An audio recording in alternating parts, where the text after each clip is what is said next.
Welcome to It's a Long Story, a thrice weekly campaign set in the wonderful, beautiful world of Imea. We are here with our awesome friends, the New Moon. Everybody take a look at the camera, wave, and say hi. Hi. Hi. Hello. Cool. So before we get into stuff tonight, I'm going to try to breeze through this as quickly as possible, but some announcements just to kind of come up on things that you may or may not know as friends and possibly new friends of the channel. We are pushing a couple of campaigns that will be starting as soon as we have enough players. And I wanted to kind of talk about them first. Before I get into that, actually, we have a current drop-in, drop-out style campaign running during the weekends leading up from October, leading up to Halloween, and going a couple months actually after, playing Steinhardt's Guide to the Eldritch Hunt. A very cool gothic horror style DM supplement that is pretty much ready to go, just available to those that were in the Kickstarter. But for you as a player, you're able to join into this campaign whenever you wanted to. So it is a really cool Bloodborne, Dark Souls-esque sort of setting. You yourself would be playing in a realm of something that is going to feel very overpowered for normal 5e players, but we actually had, I know Chris is running a little late, but we actually had Chris in last Saturday's campaign, and it was awesome. It was super fun. I assume he would tell you we had a great time. So that will be happening every Saturday and Sunday, except for this Saturday. This Saturday we are off. But if you're interested in that, I will be putting and I'll actually be doing this as I'm talking through this. I will be putting a link to that in our private chat, as well as you have the links in the description below for YouTube, at least for the video description below, to all of these upcoming games. So on top of that, we also have our Candela Obscura game that we are trying to find players for. Just for everybody, I did drop the price on that a little bit just to hopefully be able to get some more people involved in it.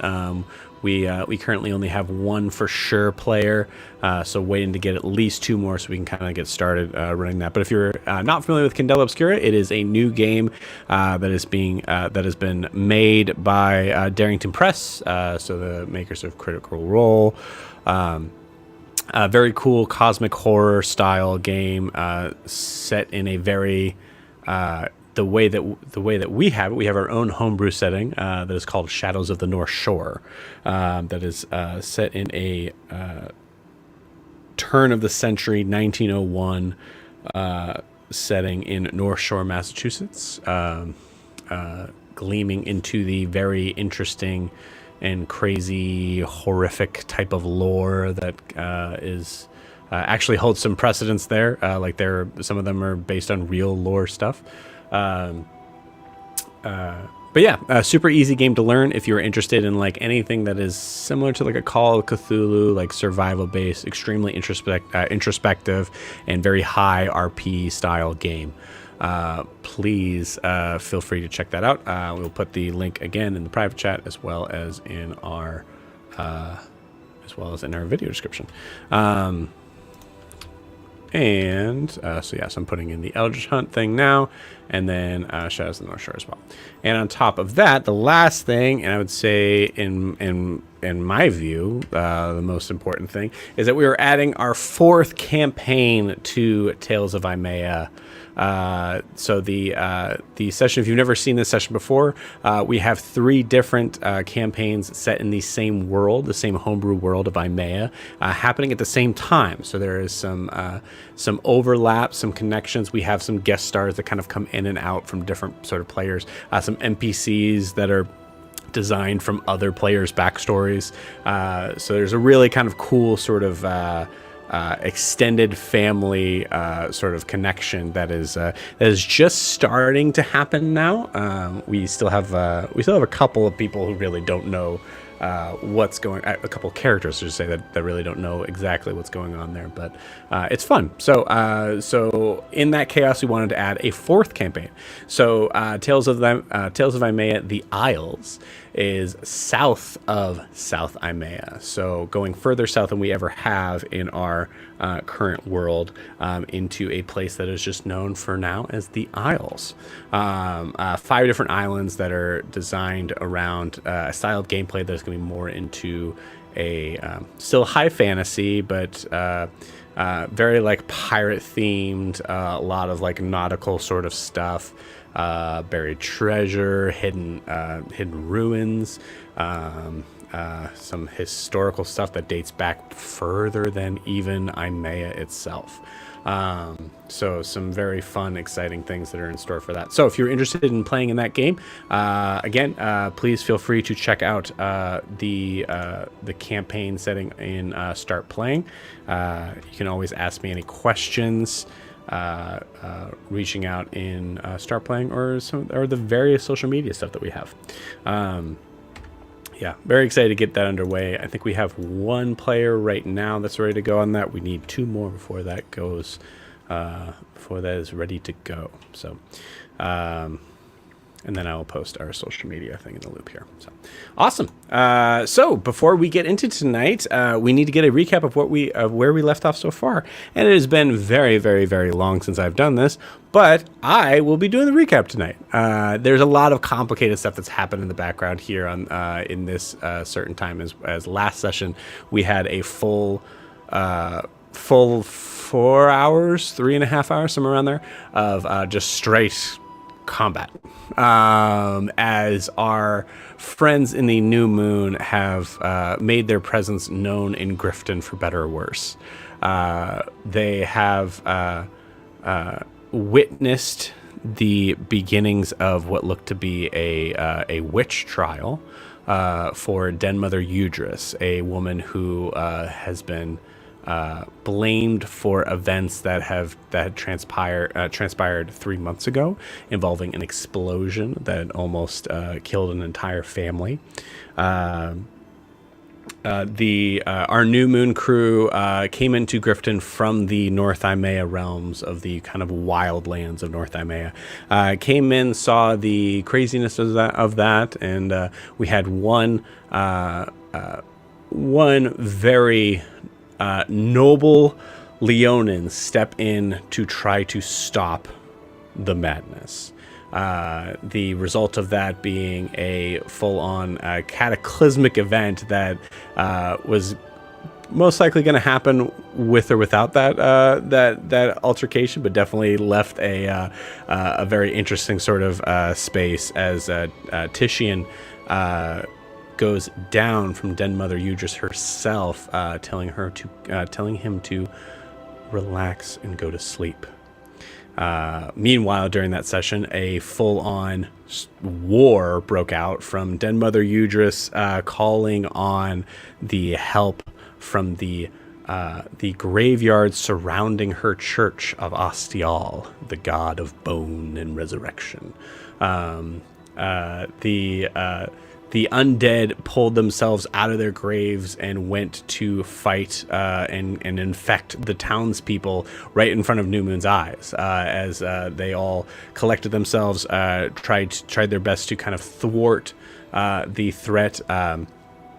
Was kind of in like a 50-50 sort of space of whether or not they were going to make it or not, until their new friend, a very small, very cute little 5-year-old girl named Elissa, apparently someone who has untold powers that are stuck deep inside her, that have yet to be understood, and more importantly, controlled.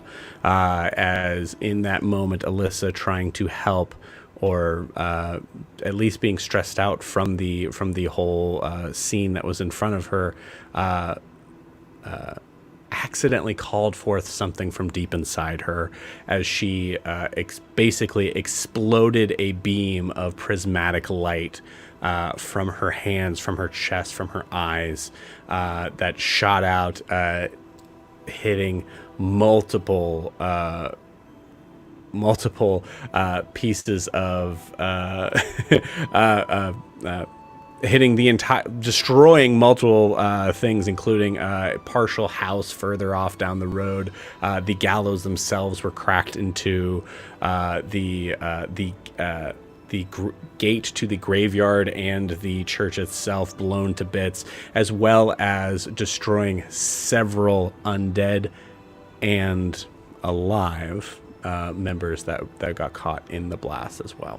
Den Mother Udris took the full brunt of that, getting blasted away as everybody in the area had to roll to even maintain consciousness with the amount of power that came out of Elissa in this. As they were recovering, the final and true form of Den Mother Udris became apparent as she came back and walked through the pile of bodies and broken things, being thwarted by both Aaron and Bixaldan, as recognizing that they are not going to just let her be taken. Striking a deal with Den Mother Udris on the idea of keeping her safe and delivering her somewhere where she can hopefully learn to control her powers.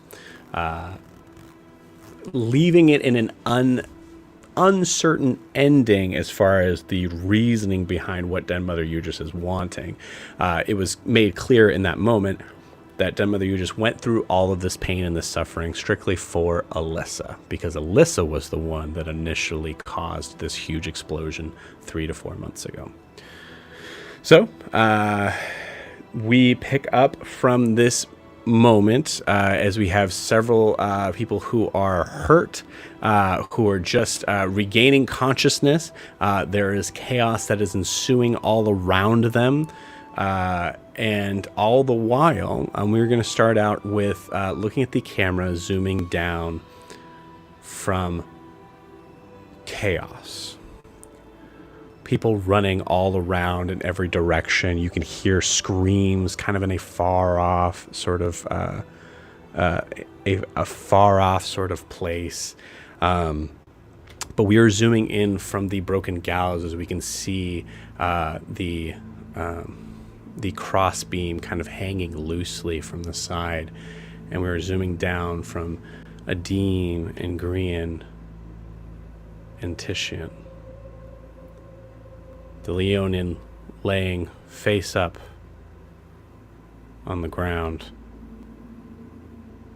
body completely untouched by the blast. We zoom in deep to the large Leonin face,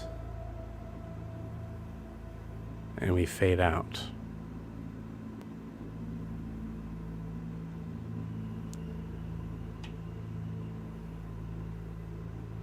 We don't fade back in. We snap right back in to Titian. Titian, you sit up quickly, opening your eyes. You know, as a player, that you were reliving a memory here, but this is where this has taken place here. I'm going to give you kind of a little bit of the reins here on describing what's going on, as I will kind of be filling in the blanks as we go on. What is Titian waking up to? I think Titian is waking up to the smell of smoke. The smell of not just campfire, but the smell of just debris. If you've ever been to a giant bonfire where people have just thrown all sorts of things into it, it's just sort of like, it's not just wood, it's everything sort of together. He's sitting up in, I imagine, a cot or sort of his bedroll. Pushing that off of him, he, after sort of experiencing that smell of smoke, he also begins to hear the screams. I think he proceeds to hear the screams and the pleads and the laughter. And he can't tell if it's joy or he can't tell if it's just people sort of having fun, but he sort of still has this uneasy feeling in his stomach, and he finds that he's completely and utterly alone. And then he stands up. Then I think he walks outside of his tent. As you walk outside of your tent, go ahead and give me a perception check in this moment.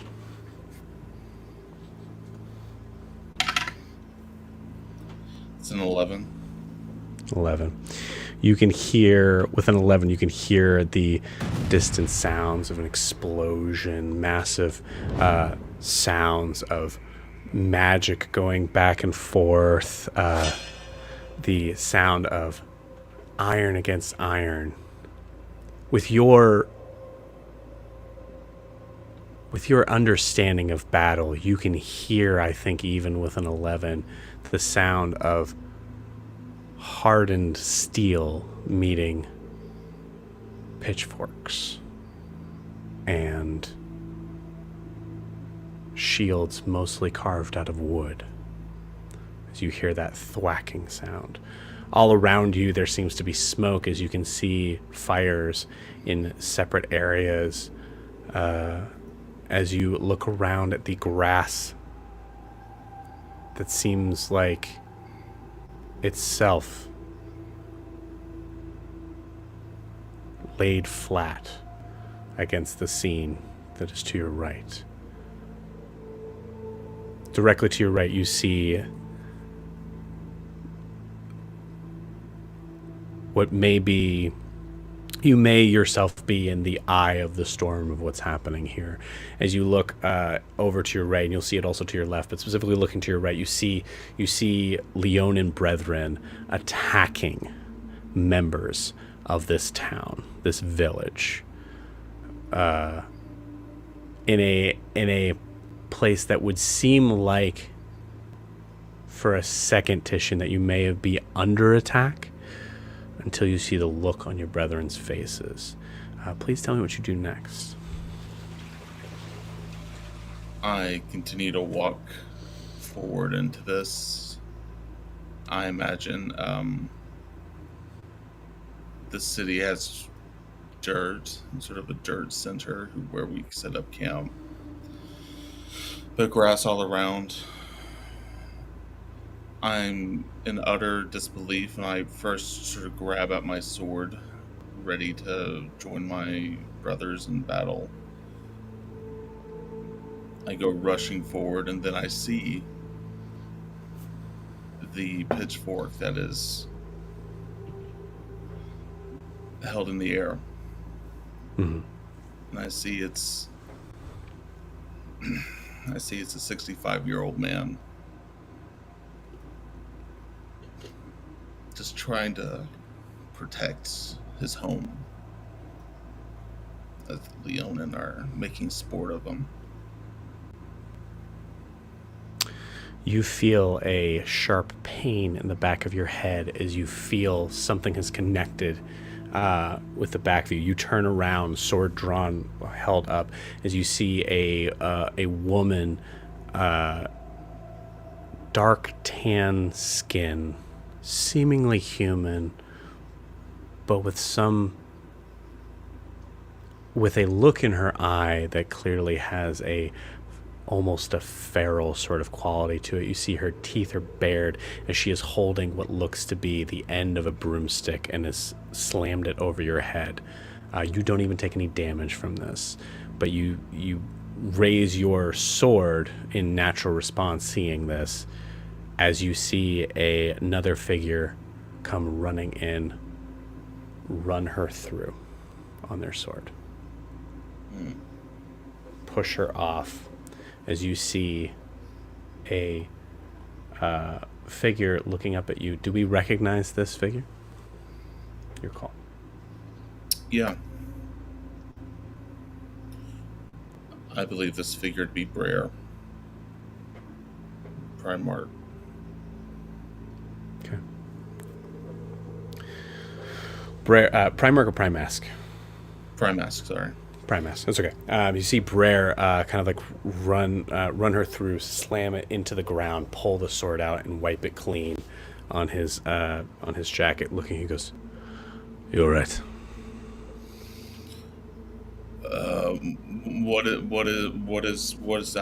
What's happening? No time. They didn't listen, and rushes past you into the fray. I think Titian, just streak of blood from the old woman has now crossed his face a little bit. I think he's dumbfounded. He's always known Brer to be a disgusting, vile creature, so this is something that but he never knew he would reach these sort of depths.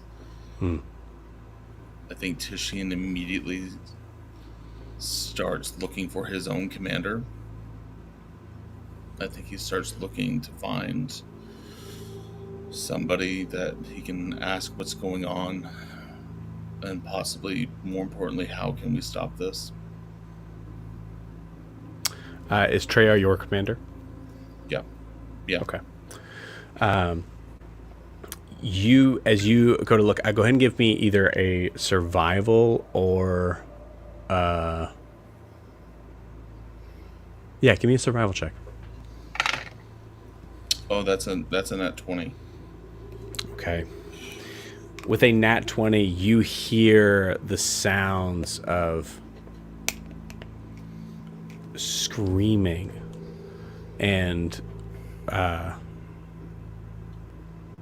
guttural yells of war.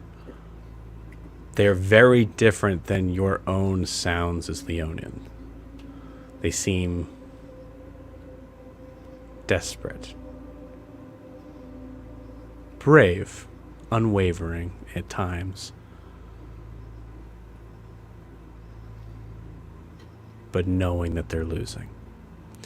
As you travel through, easily walking through as if almost being guided by something, you are watching figures going past you in either direction. Some Leonin, some clearly the people of this village. We see a cart moving by past you, unmanned completely, as this horse is pulling this cart along, as this entire cart is on fire. As you move closer, you hear the sounds of laughter.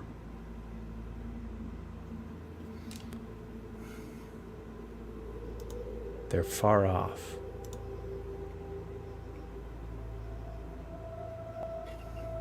But as you get closer, go ahead and tell me what you see. What you see first. I think the first thing, as Titian's walking forward, I think he's, again, walking on dirt, walking on grass that slowly starts to feel a little wet from what's going on. He sees just the outline of a group of Leonin, with one silhouette that is especially familiar to him. He recognizes it standing slightly taller than the rest, slightly more svelte than the rest, with better armor.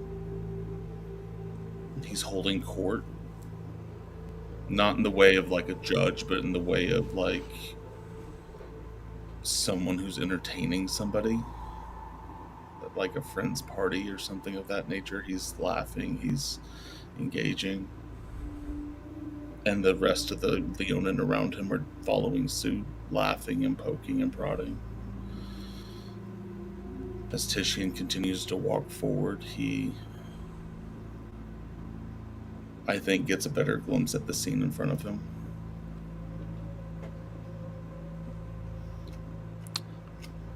Feel free to describe it. Yeah. As Titian walks over, and again, Titian himself slightly taller than the rest, slightly taller, but he sort of peeks through and puts his head through sort of a window of the scene. He's just getting ready to ask Trayor what he's doing, and then he sees, or rather he hears Trayor go, 50 on the 50 on the small one. I don't have his accent, so you can just forgive me there. Good. And what Titian happens to see is what looks to be two citizens of the town standing side by side, both holding out with their arms stretched in a T pose. Just jugs of alcohol.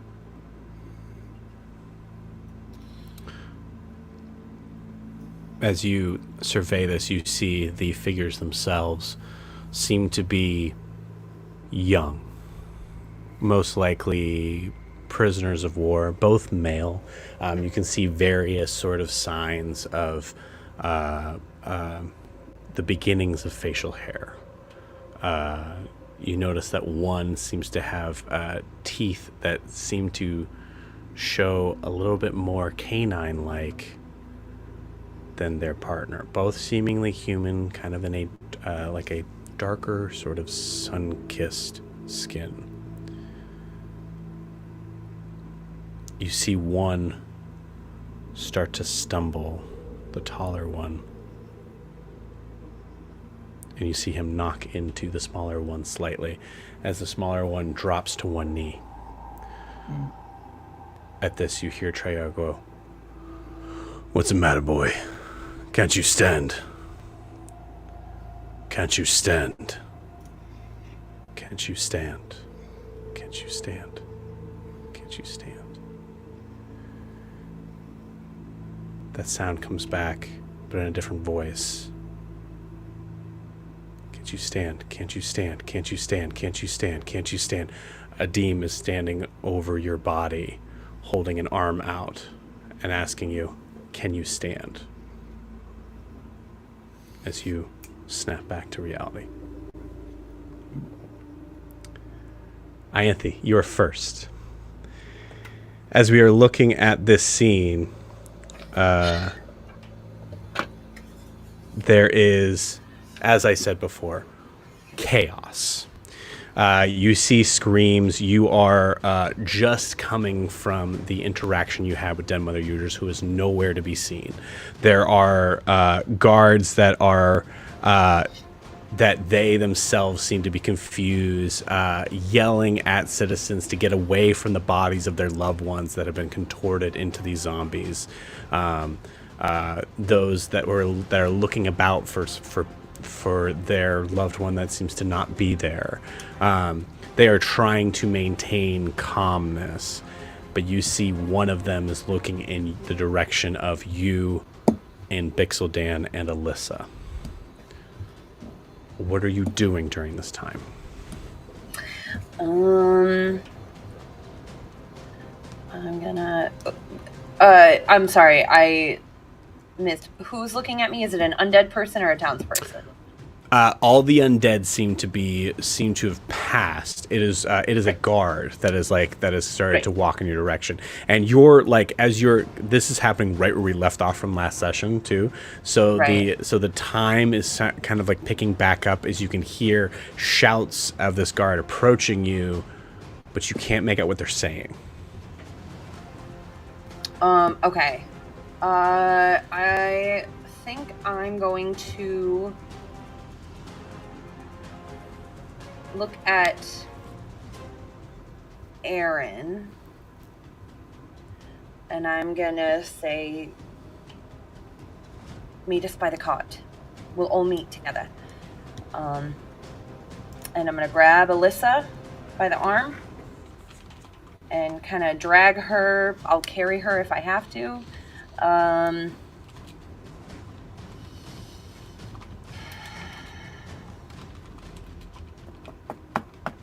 We're gonna go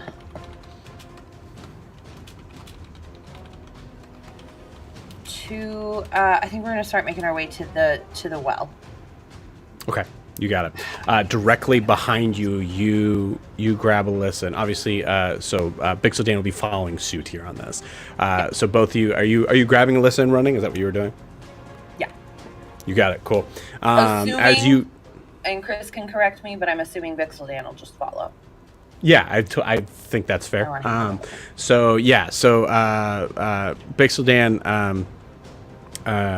grabs Elissa up as Elissa is unconscious at this point, and is trying to run with Elissa in his arms as you are directing through.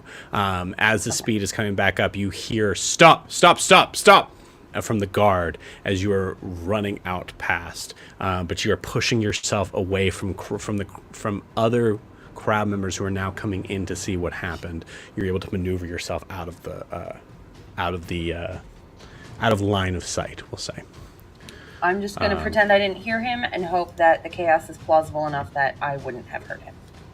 You got it. Absolutely. Yeah. Great. Grian, you are on the... sorry, Aaron, are you... Obviously, we kind of put an initiative thing just in case. But are you moving in this direction, or are we assuming that you're still here? I would stay there and kind of just put myself between them and whoever tries to pursue. Love it. Awesome. Cool. We'll allow you kind of like a full turn, so to speak, here in a second. But Grian, you see as you are looking around everywhere, you look down for a second, you see Tishian's eyes are slowly starting to open. As you see your friend starting to come to, with Adim kind of standing over him, trying to help him up. What is Grian doing during this time? You are on top of the gallows. The stage itself, actually, give me a dexterity saving throw.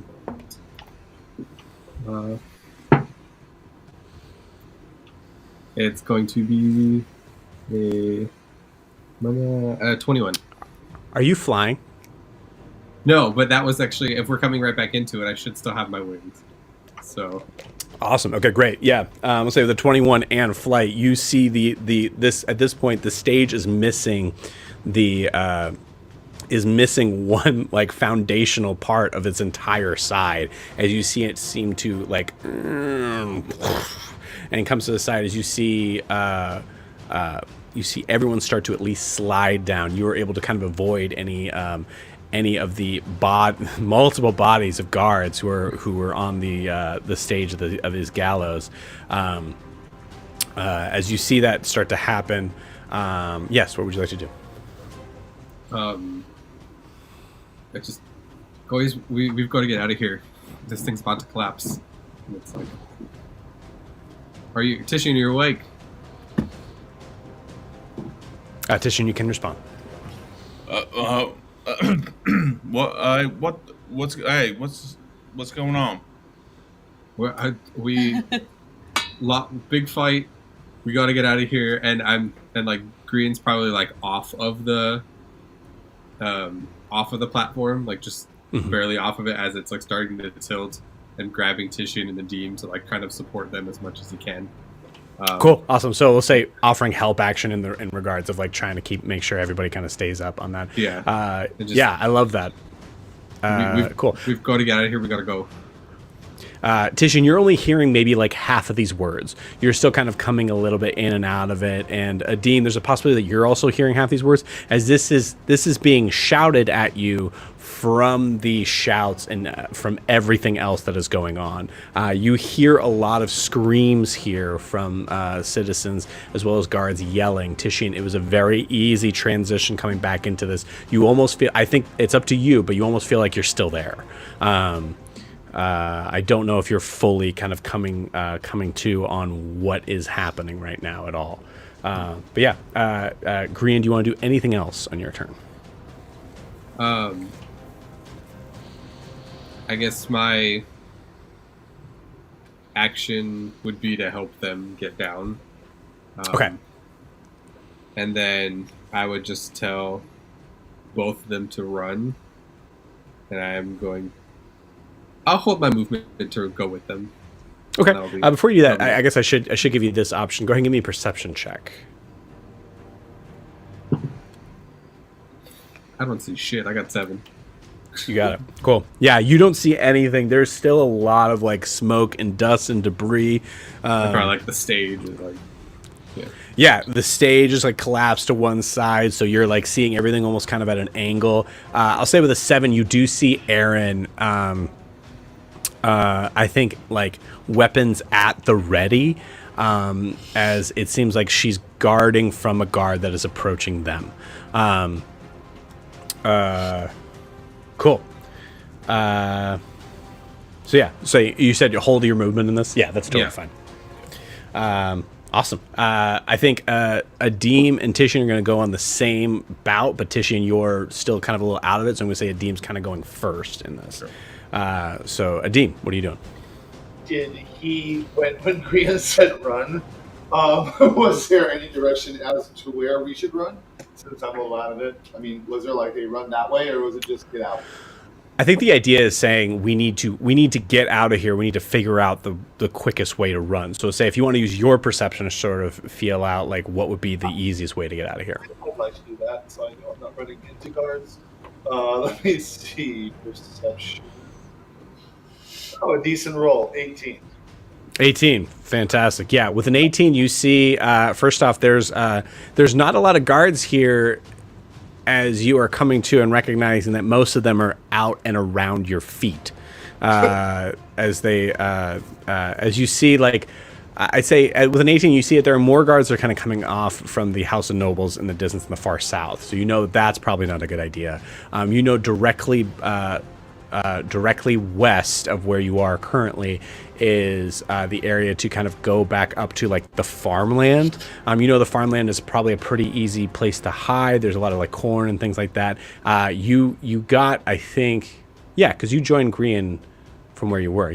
So you know there's corn. There's like sort of areas. There's swampland over there you could go to, or you could cross through this crowd to try to get to Aaron, who is seemingly kind of waiting for something. I'd say with an 18, you're not entirely sure. Actually, Ianthe, roll me a stealth check. Oh boy.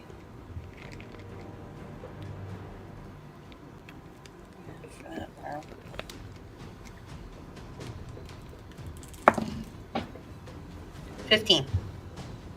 15. Awesome. Cool. You wanted low. So with a 15, Adim, you see there is a mound of white hair that is relatively close to you, about maybe like 10 feet off, as it looks like Lady Lavelia is actually trying to help people to their feet to get them out. She is just in the middle of this. She seems to be like bruised and cut, but relatively okay. But you're looking for any sign of Ianthe. So as you look past her, you see Aaron, and then just past Aaron, you actually see just a little bit of bouncing hair.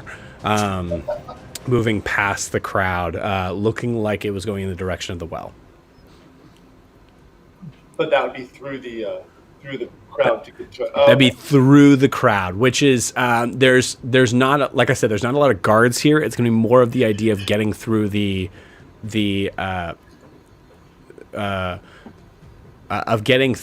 crowd that is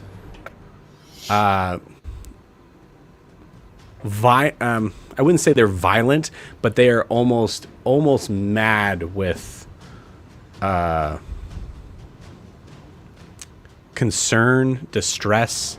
I know that crowd, unfortunately. Yeah, some of them. I would say that there's a good chance that most of them have never seen undead creatures before.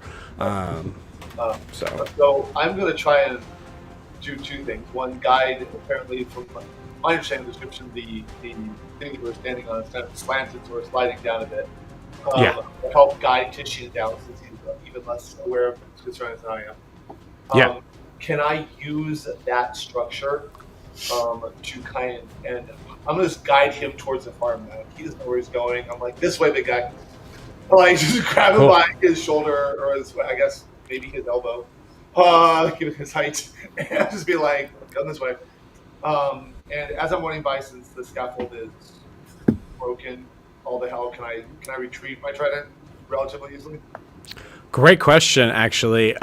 This is based on a roll. I'm going to say. Give it last time. So we'll say perception means you're pretty good. You're able to kind of see through the stuff that's going on in here. I'm going to say this is an investigation to find it on this turn. Okay. 12. 12 is not enough. Unfortunately, you see, like, because it would be trapped under the scaffolding of this, you have two choices. You can wait and guide the rest of them out, or you can leave it. I will wait and guide the rest of them out. And just so you know, my thought is less. Adim's concern isn't, I'll lose my trident. Adim's concern is they can track this back to us, and I'm trying Sure. to happen.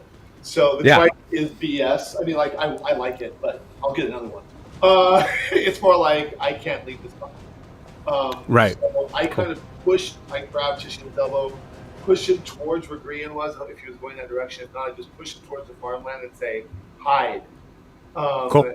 And I want to, but I'm going to use the one thing that's going for me right now. I haven't used magic at all in this game. We call it the fog cloud. I just push him and then turn back to the scaffold. While I'm doing this, if I can, just try and yell for people to run in the same direction that the anything you said his name was. Okay. Like, as So get out of here, go. Like, but no magic. I'm not touching my Jinn powers. Just get out. You got it. Go ahead and roll me a D20, please, as you're guiding people out of here. That's the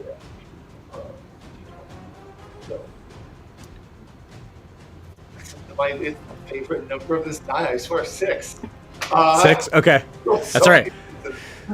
That's okay. Yeah, so you start to guide people sort of out of here, like kind of like helping in the realms of, like, if there's less people around, it's gonna be easier for me to find my trident and get the fuck out of here. But also, just it's a deed. Get out. It's not. Yeah, absolutely. Yeah. Cool. So Green, I assume you're kind of also trying to guide Tishan in that direction. Deem gave a direction to go. Are you going that direction? Yeah. Okay. Because I think when Ianthe's thought was to get to the well, like, we're like 100 feet away. Like, we're far. Yeah, you're 100 feet away from where she was to go to get to the well. And so I don't know if we would like know where she's going. We're all just. No, I mean, Adim saw the hair, but I think Adim could have very well been like, they're escaping, we're escaping, we're gonna get out, and we'll meet up later. Yeah. Okay. Cool.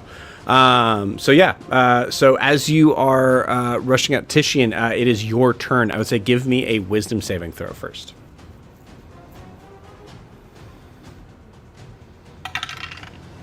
All right, that will be a 13. 13. Okay, cool. With a 13, you are impeded by your perception and your movement, as you are not fully done with this dream. There's points where you're looking all around and you see Leonin that are not here. You are seeing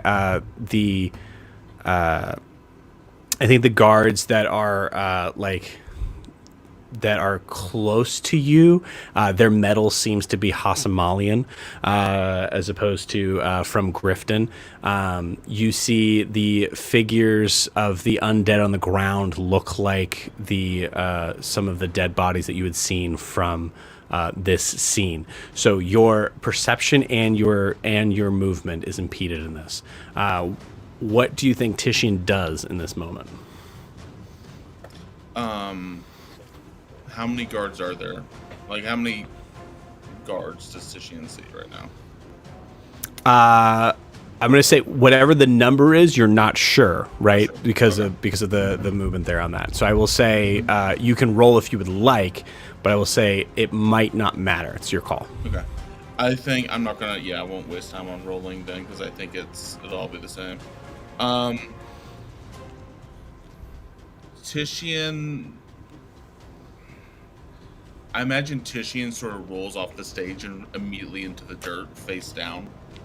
Grian's helping him up, but like he doesn't even register that it's Grian or Deem helping him, and he's seeing the guards there with the bodies of the townsfolk that he was just dreaming of. And I think Titian immediately draws his sword. And I think he immediately shouts, "This stops now, and we ain't none this. Fuck y'all, man. Y'all ain't fucking doing this right now. We're stopping right now." And I think Titian just sort of like shouts right at the guards as though they were like Leonin in the dream he was having. Okay, you got it. I'm going to roll to see if there is a guard that is close enough to you. Okay, there's only one guard that's close enough to you that hears this, kind of turns with their pike and says, "That's the Leonin. He might have started this. I need help over here." And you see him pointing his pike at you. Grian, you see this. Titian, you see that this is not a guard. This is a townsfolk that looks like that spear looks like a pitchfork, and looks like it's coming after you. I mean, yeah, he's gonna attack you, I think. That's a 15 to hit, which I don't think hits. Mm-mm. But you feel like you're being attacked. Yeah. By townsfolk, right? Right, Grian. From your perspective, you're seeing the guard come closer with the pike, but is not within the distance of what Titian is seeing. Okay. Right. I think Titian immediately bats the trident spear away, and I swear I'm one of the good ones. Listen, I'm one of the good ones. You don't have to worry. Listen, I'm with you guys. I'm with you. No, I'm not one of the bad ones. And Titian sort of shouting and crying at the same time. Okay. Yeah. Cool. I love that. Green. I know. Go ahead. I was gonna say if you'd allow it, I think Titian would actually Misty Step. And I think he would just Misty Step on the other side of the guard townsperson, while still doing this, trying to almost like to get space to where like sort of like, oh no, like hey no, like I'm one of the good ones. And like, okay, so you're trying. You said behind. Are you wanting to be behind or just further away? I think just further away, and I think if you were watching, it's almost done in a way that Titian. Like, you've seen Titian Misty Step before, but this one is almost unintentional. Yeah, I love that. And I think with that, I need a... I think with that, I need a 50-50 luck throw to see whether or not you actually get further away or not. 19. I don't know. Awesome. Okay. Yeah, with the 19, you're able to kind of move further away. But it seems like Grian, you're closest. I think you see Titian all of a sudden just poof and then appears maybe 20 feet away from the guard. And still seems like, I think at this, actually, I'm going to need an insight check from Grian. And then Aaron, I swear it's going to be your turn in a second. I'm rolling shit. It's a 6. With a 6? Okay, cool. Yeah. With a... I'd give you advantage on this because you're seeing... you saw what happened. Tissue was right in front of you. So yeah, I'm going to give you advantage on that. Advantage is much better. 10. 22. Oh, baby. Okay, cool. Yeah, I should have said 15 on that. With a 22, you see Titian is still trying to move the pike or spear away even though he's 20 feet away. With a 22, Grian, you're for sure certain that Titian is not 100% here mentally.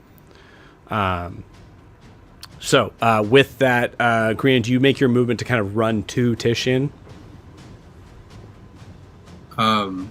Titian is actually, ironically, moving in the direction right. that would be what Adim said, go and hide. So Adim is still there, just Adim's still there. Titian's now further away, and Green's like there.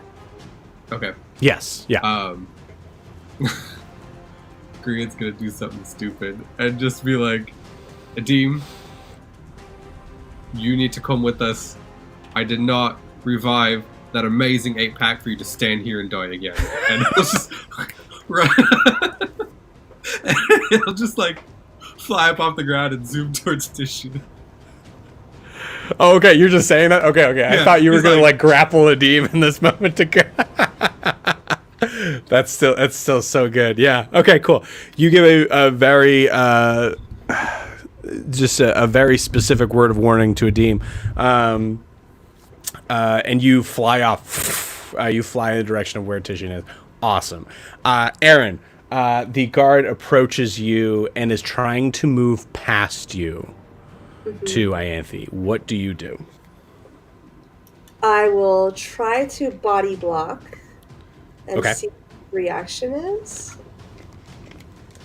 You step in front.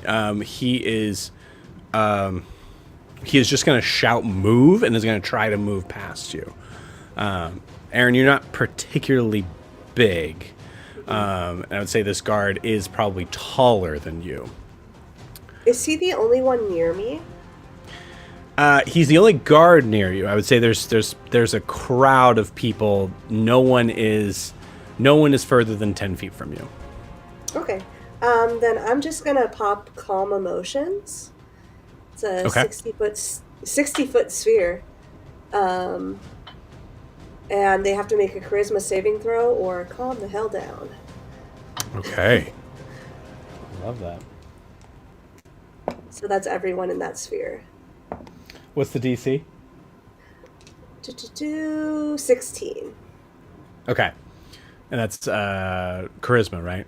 Yeah. No. Yeah. They both fail. So you see the guard kind of relax, kind of like picks his pike up a little bit, and goes, "I'm so sorry. I need to get by." I think the townspeople behind you need far more assistance. You can see they're injured. I'll help you.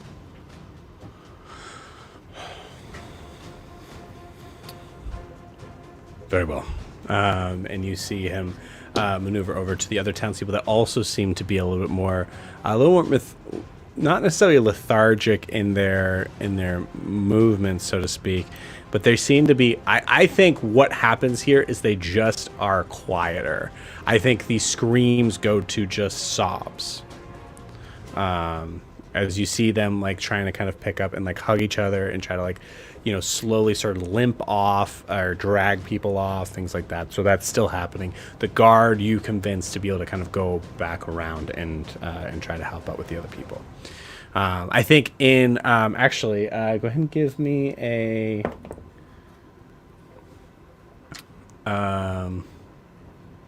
does calm emotions what's the VSM on calm emotions? It's verbal and somatic. Verbal and somatic. Cool. Go ahead and give me. Actually, I'm not going to have you roll because I don't think that was your primary concern to be stealthy about it. No, not at all. You got it. Cool. So I'm going to say it's just her perception, which beats the DC that I have in my head. You see Lavelia across the way, like in this like sort of small opening, see you, look at you, see you do that, and then go back to what she was doing. And then I'm just going to stand there and make sure nobody comes like across the bridge towards Ianthe and Bix, and I'll just try to keep an eye on Adim and Grien and Titian and just clock where they're going. So are you doing this in the idea of like trying to guide people like go north or go south? Like how are you blocking? Or are you just like, no, you can't commit? Like if they're guards, I'll try to convince them to go back the other way to help injured people, but if they're just regular citizens, I'll just let them go. Yeah. Let them go. Cool. You got it. Yep. Awesome. Cool. Yeah, I would say with that success in the counter motions, I think that just works. Awesome. back to the top of the order, Ianthe. You are about, I'm going to say you're about 60 feet away when you look behind you and you see the crowd is seemingly calming down a little. You hear less noise. But you also see, as you're moving away to the well, you see figures kind of coming out of their houses and moving in opposite direction, the opposite direction of you, wanting to figure out what the commotion is about. You're passing by the market. You see, like, those that had just like finished, like, kind of packing up, or like kind of like coming in. Oh, what's going on? What's going on over there? Yeah. I think I'm just gonna. I don't really want to answer any questions because I don't really want to stop and talk to anybody. So I'm just gonna. Excuse me, pardon me. Just don't worry about it. Excuse me. Move. Love it. Awesome. Okay, so maneuvering everybody out of the way on this. So go ahead and give me an athletics check. Oh God. DC 10. Could I make a case for acrobatics? Trying to like maneuver around people, using some spins, using some dance training. Okay, I will say if you use your acrobatics, you can at least move your full feet plus dash, which will get you to the door of the well. If you use your athletics and you roll past a DC 10, I'll allow you to be in the well.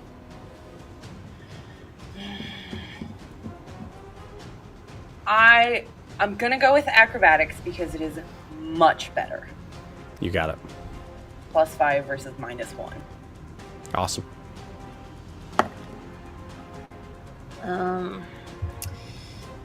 Is that? It's a 12 for acrobatics. Okay. With the acrobatics, as you are maneuvering through the crowd, you're able to get through from the other side, but you recognize that you're actually, like, to be able to maneuver out, you're actually losing movement because of the movement that you have to do to kind of go around some of them.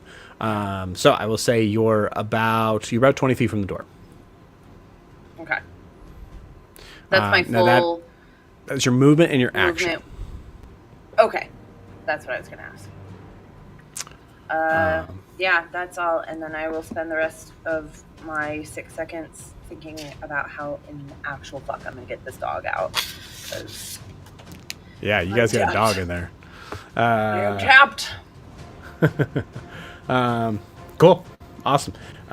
So back to the top of the order. Grian, you are trying to guide Titian. I'm going to say in this realm, you recognize that there is something that is going on that is that seems to be fucking with Titian's psyche. If you have a spell that would help out with that, now would be the time. Or you can just try to roll to see to like convince him to kind of snap out of it, or just direct him away. I'm probably going to get straight up to his face, because now I'm flying, so I'm like 8 inches off the ground, so I'm like face to face with him. Yeah. And I'll probably grab Titian by the sides of his face, and be like, Titian, I need you to snap out of this. It's me. It's Grian. Are you casting I anything? need you to wake up. I have nothing but no helpful spells. Do you still have your, not lay on hands, but whatever the Asmar version of it is?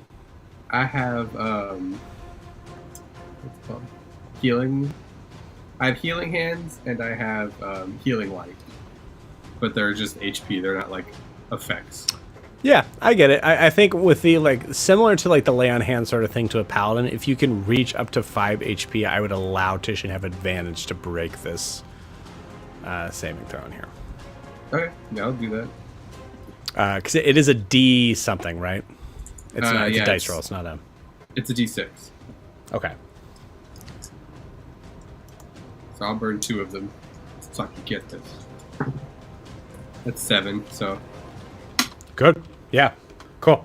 With 7, you're going to have advantage. Titian, you're going to have advantage on your turn on this to be able to break out of whatever's going on here. Cool. Green, do you want to hold your movement to see if you get Titian out? yeah, if I could. Yeah. Correct. Okay. Cool. You got it. Awesome. So we'll say it's Adim and then Titian. Adim, we'll say top of the round. Go ahead and give me another investigation throw. This time DC 10. 6, because that's my number. I'm gonna say with a 6. The roll was to see if you could find it first, so that's what we're failing. So yeah, you don't seem to see it anywhere. You're kind of like searching along the ground for it underneath. Can I be creative in a way to find it that might help me next round? If you'd like, it's up to you. I will start moving wood to clear a path for the people running, since I can't see it. Since there's a broken scaffold, if I start moving wood around, be like, "This way, get out." It might Okay. clear the trident. So I'm helping me and them simultaneously. I'm hoping. Are you moving wood under the scaffolding to be able to say you can get out from going under the scaffolding to do so? I'm just trying to move wood. I mean, So the issue is that if your trident is here and is not like destroyed, it's under the gallows, right? So in my view, I'm trying to get an idea of how you're able to. I wasn't sure how stable the gallows was, so if it's still in a piece, then I'm not going to do that. I thought it was. Yeah, I would say so basically the entire foundation on one side is broken to a point that now it becomes like a weird ramp sort of thing. Okay. But yeah. Okay. Then I will continue yelling for people to move, and then I'll look for it next round. I'm not leaving it behind again. I don't need this was their fault. Here's proof. So. Okay, you got it. Cool. I will say in this moment, go ahead and give me a. I'm gonna say give me an intelligence saving throw. Ouch. Okay. I know. Nat 20. Nat 20. Okay, cool. So first off, Nat 20. So I'll give you what was supposed to happen first. So with a Nat 20, you recognize you were around for this whole fight. It took until probably about the end of the entire battle for you to fully kind of understand what's going on. Yeah. But now that you've had a second of like waking up and trying to kind of like look through this stuff, you now fully have an understanding. You're kind of up to speed with everybody else now at this point. In your view,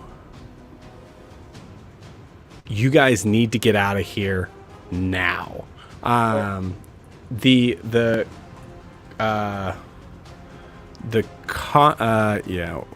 second, Chris. I'll get it to him. It should be still in his email. What's going Chris is coming in, but he has to come in with a different link, which means he's gonna look a little funky in a second. That's all right. We'll make it work. Thank you, Brandon. So with that, you recognize, okay, we need to get everybody out of here. The idea of traveling on foot right now, either further into South Imea or even going further north back to the wall, might be a bad option. So Kofi. Oh wait, I can do this. I'll do it this way. There we go. Okay, cool. It worked anyways. Welcome, Chris. So you know that Kofi was willing to join you, was willing to help you out if we had a crew. So you're putting those together now as the idea of like, that might be the best way to handle things. Not really sure how that's going to be conveyed to the rest of the group in time, whatever. And as you're thinking about that, your foot kicks the very hard trident. So the nat 20 on the saving throw, you do find your trident just in that moment. Awesome. Do I have any other things I can do this now that I figure that out? So say that was your action. Technically, that was your action. The saving throw was really bad. It was going to have a negative effect. So yeah, I would say that was just your action. Okay. If I can I just basically want to use my bracelet while I'm grabbing my trident and contact every single party member that has that stone and put a mental image of where to find Kofi. Okay. With a nat 20, I'm going to give... Sorry, one more time. That is where I'm going. We have a boat ride. And I know that's not going to go to everybody, but it'll go to more than none. Yeah. So. I'm going to say with a nat 20 on your saving throw, I'm going to say that you are able to depict this image to everyone, and 2, they're going to have advantage to understanding where you're talking about. None of them have seen what you're talking about, but they're going to have advantage to be able to figuring that out. Okay. Awesome. Very cool. And then, are you using your rest of your movement to get out of there, or are you just continuing to help save? And heading in a relatively direct path to Kofi, but maybe making a circle around people. So I'm going in that direction, but I'm also not like just beelining it. You got it. Yeah, I would say Kofi is kind of like, it's funny, directly south actually is Kofi. So when I said south, I meant, south being a bad idea, I meant like southeast. So yeah, so going directly south, even like kind of going around it, you would be going in the opposite direction of Green and Titian. You do see Green and Titian too. So I would allow you to be able to like shout to them like, never mind, this way, if you wanted. Out of it. I will. Yeah, give it a shot. Yeah, I'll be like, I'll do the whole whistle and be like, just pull one of these, like whistle and do this, and go there and love it. Yeah. Okay. Cool. I love that. Awesome. Sweet. So after that is Titian. Titian, give me a wisdom saving throw with advantage now.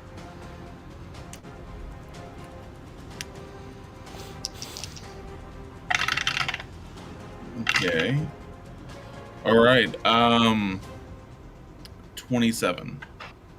Okay, there you are. With a 27, you fully snap out of trying to figure out what is real and what is not. You feel Grian kind of clutching your face, talking to you. You see there is destruction behind him that doesn't fully make sense. However, you do recognize the gallows. You see a Deem kind of like rushing along the road, whistling, and then like saying, go this way. And then, Grian, you're also holding your movement. So if you both wanted to go that direction, you could do so. Are you back? What the hell's happening? It's a very short story, but a story nonetheless. I think if we just get out of here, we can talk about it afterwards. Why are you okay, can you tell, but can you let go of my face first? Or I guess should we go? Or what's going Only on? if you go in this direction. You pull his face in that direction. Go this way. All right. I think Titian follows Grian. And Grian would just be like, if you can run as fast as you can in Misty Step just to get the fuck out of here, I would just do it. I mean, awesome. But you're going, right? Like you're... I'll be right behind you. Cool. Okay. So you can make your movement doing that. Is there anything, Titian, you'd like to do for your action? I don't think... Titian has no fucking clue where he is. I think right. The best thing for his action is I think he's gonna do a quick head count. So where is everybody? Where is Ianthe, Yeah. Brienne, Aaron? From your perspective, I'll say feel free to give me a perception check, but it's a pretty high DC to see anyone other than you three. Oh, that's a 2. That's a 2 with a probably like a that's a 6. So I'll say with a 2, you know that the 3 of you, because you're behind the gallows now at this point, the 3 of you are for sure here. You don't know what's going on past that, but you'll say you could say like if you wanted to use your I'll say your movement catches you up to a Deem who is now running south. So I'll say if you wanted to do anything with that, you still could. But yeah.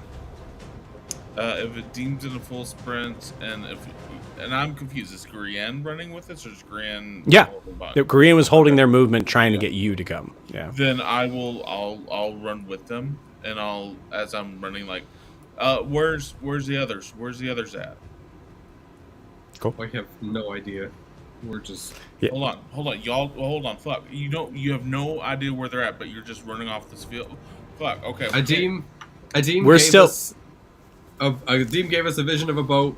He whistled to go this way, so that's the way we're going. Yeah, but I'm not getting on a fucking boat without Ianthe. We gotta go get fucking Ianthe. Come on. I turn around and I say, Hold on, time out. I gotta pause it right there. I'm so sorry because this is non-combat initiative. So like when you guys are talking, you're spending like truly less than 6 seconds is really the speech there. Okay. So I'm totally. Yeah, I'm totally okay with like the confusion at this point of like Tisha going like, well, wait a minute, where the fuck is everybody? Like that I think is where you guys stop. And we'll say that conversation keeps going, but it's not necessarily on your turn, as it is Aaron, and then we'll have Bixaldan going. Chris, as you're thinking about where you're going, you are with Ianthe about 20 feet away from the well. So you went. You're carrying Elissa right now. So you're 20 feet away from the well. Elissa? That's cute. I know, right? Piggyback. It's actually that makes a lot more sense. Thank you. So like full on like piggyback. Elissa's fully unconscious. You're just kind of holding on. There's a level of like adrenaline here as you guys are just kind of like getting through the crowd. So any like sort of like strength checks are just not happening for this 5-year-old little girl. So you're going to go after Aaron, but just to give you kind of a perspective of where you are now, you are 20 feet away from the well, which is where Ianthe went, presumably to go and get Donsik. Got it. Cool. Aaron, it is your turn. At this point, Aaron, you actually see McCall in this crowd looking for his daughter. So you hear him shouting, like, where is she? You see a guard trying to kind of pull him back and direct. You see him turn around and clock the guard right in the face. Like full on. Actually, I'll roll for it just for fun. God damn. Okay. 19. With McCall, who does not have a character sheet or a stat block. Life. Yeah. I mean, McCall's a big, burly dude. Farmer boy strength turns and clocks the guard right across the jaw, catching the side of the helmet as the helmet just full on does that like Monty Python tilt. As you see, a couple other guards start to kind of maneuver out of the into the way to be able to kind of like pull McCall off and most likely detain McCall. As McCall was not in your common motions realm. McCall is, and even if he did, he would have advantage on the saving throw as he's looking for his daughter. McCall is not calm. Not calm at all. How far is he from me? I'd say he's about 60 feet away from you. Okay. Sorry. I'll say 40 feet away from you. Okay. Noticing. Actually, I should ask, do I see that everyone's kind of, or my party's kind of moving away from this? Everyone is? Good question. Yeah, go ahead and roll a perception check. You know that Ianthe went that way. You know that you were having a hard time seeing the rest as there was and you saw them like topple to the ground and then were lost to sight from the crowd. So I got a 14. 14. I'll roll for it. I rolled exactly a 14, so we'll say meets a beats on this. You do see Adim's like heavy mop of blackish greenish hair just over the part of the gallows. You see him turn his head, make a maneuver like that, and then start to head that direction. And then you see golden wings just like following him. And actually, Titian's super tall. Yeah, you see a Leonin head following after, but it's behind this whole crowd. It's behind the gallows too. So they're about, I'd say, 80 feet away. Okay, I will make my way towards Ianthe then, and I'll just go at a calm pace. That way, I don't cause any panic or look like I'm running from the scene. Okay. You got it. So you're trying to maneuver through the crowd here as there's more people that are coming in to sort of figure out what's going on.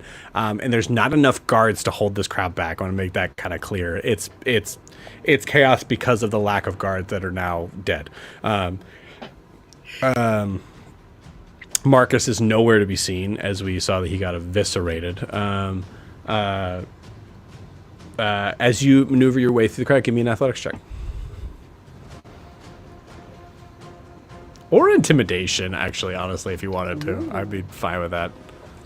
I don't think either matters because I got a 2, which at best would be athletics. Oh, that's -1. So with intimidation, it'd be a 3. Okay, cool. I'm gonna say, this. Oh man. You do have something that would absolutely get these people out of your way. It's your call if you want to use it. Otherwise, you're stuck. You're not moving at all. Not for this turn. I will wait then. Okay. Just as long as I see that everyone in my group is getting out and is okay, I'll take whatever time I need. You got it. Cool. I'm going to say at the end of your turn, you feel a hand grasp your... I lost words. Grasp your wrist. And you flip yourself around. You see Lavelia kind of staring right at you. And she's just about to say something. We're going to pause you there. Bixaldan. You are 20 feet away from the door. You have Elissa unconscious on your back. Ianthe is rushing with you. I need to stay with someone because the thought of a goblin running around with an unconscious girl on their back by themselves in the street is not a good thing. Mm-hmm. So I want to stay with Ianthe because she's a good talker. Okay. Say 20 feet, like just for the record, 20 feet is not that far from Ianthe. Well, I want to get to where she is if I can. No, you are where she is now. Okay. Yeah. My basic thing is I don't know if I can hold movement. I'm just staying with her right now. Okay, you got it. Yeah, you're gonna wait until she gets. That's totally fine. Okay. We'll say you hold your turn to move with Ianthe, which actually, yeah. Okay, great. We're back to the top of the order. So the only thing I will say, top of the order. DCs are going to get higher for those that are around this crowd, which still includes, for the moment, definitely includes Aaron, and still somewhat includes Titian, Adim, and Grian. So that's the layer effect on the top of the order of this. DCs have now gone up. As the crowd is getting more violent, I'd say the person that saw McCall clock that, like the people that saw McCall clock that guard in the face, are starting to recognize, oh, we have someone we could blame for what's going on here, and is now revolting. Yeah.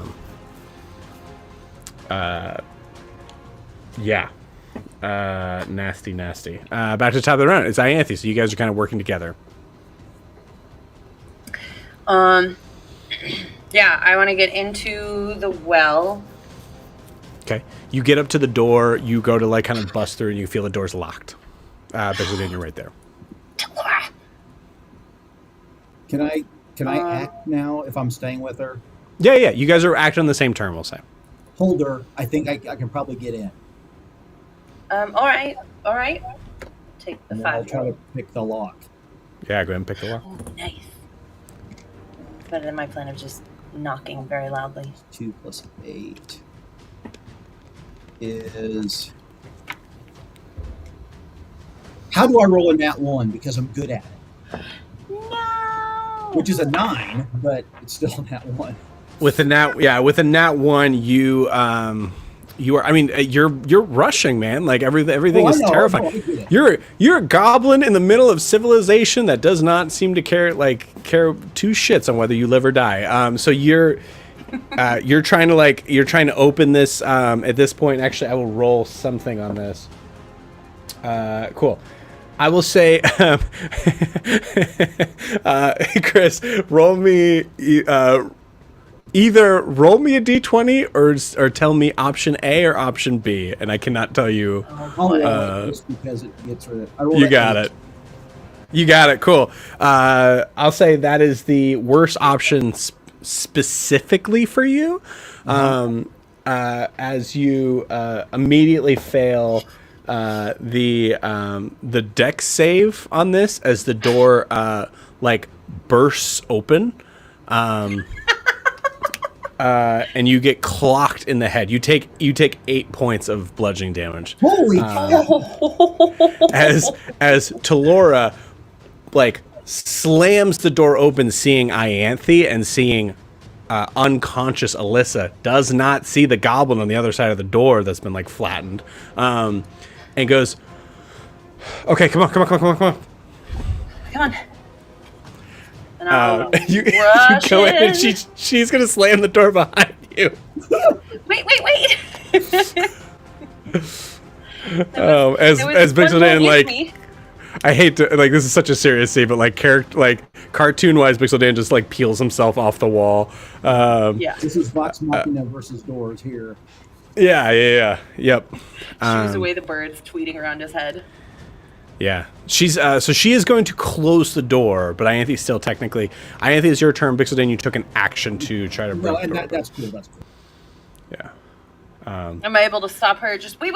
There's one more with me. She closes the door and then hears you say that. Ho.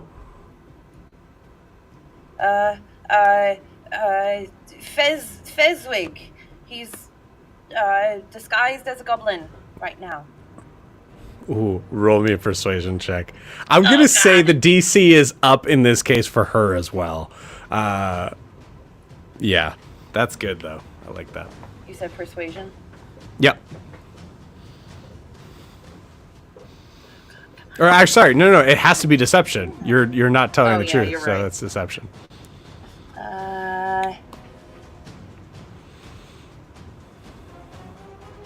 10. 10's not enough. Of course it's not.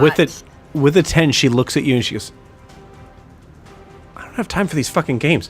Go under a table. I'll watch them from the window. Or go upstairs." I'm going upstairs. I'm taking her upstairs. Okay, lock the door. Okay. I'm gonna.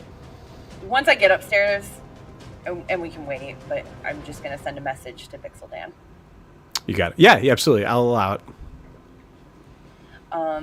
Just say, wait outside below the window, and I will come to you. You drop Donzig out the window. I was going to say, keep on hugging me. Why not? He jumps out of the window. I don't think it's going to take a lot of convincing. It's not going to take a lot of convincing. Amazing. I love that. That's great.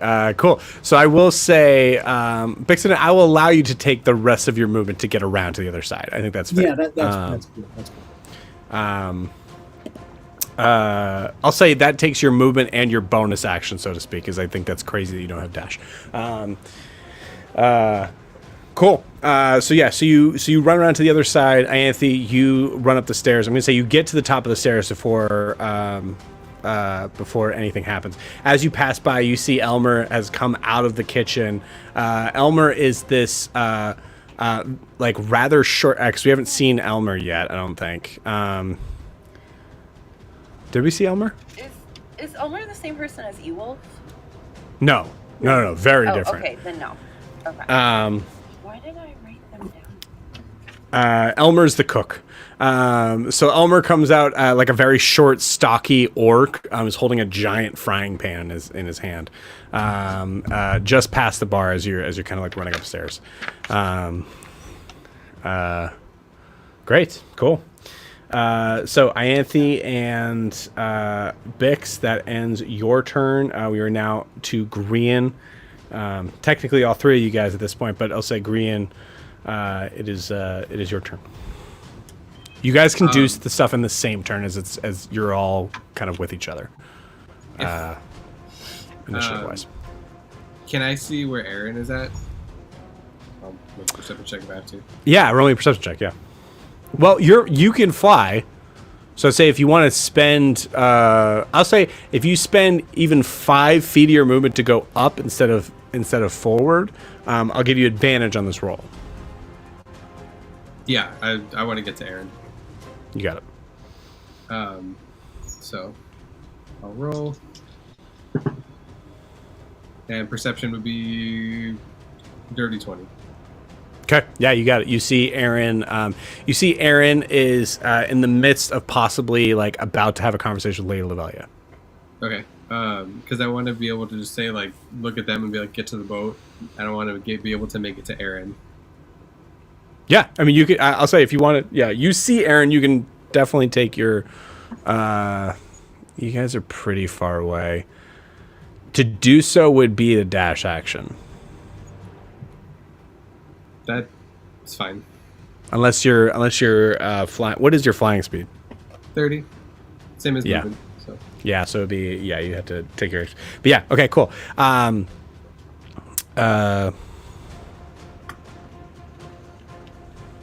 Roll me a different perception check.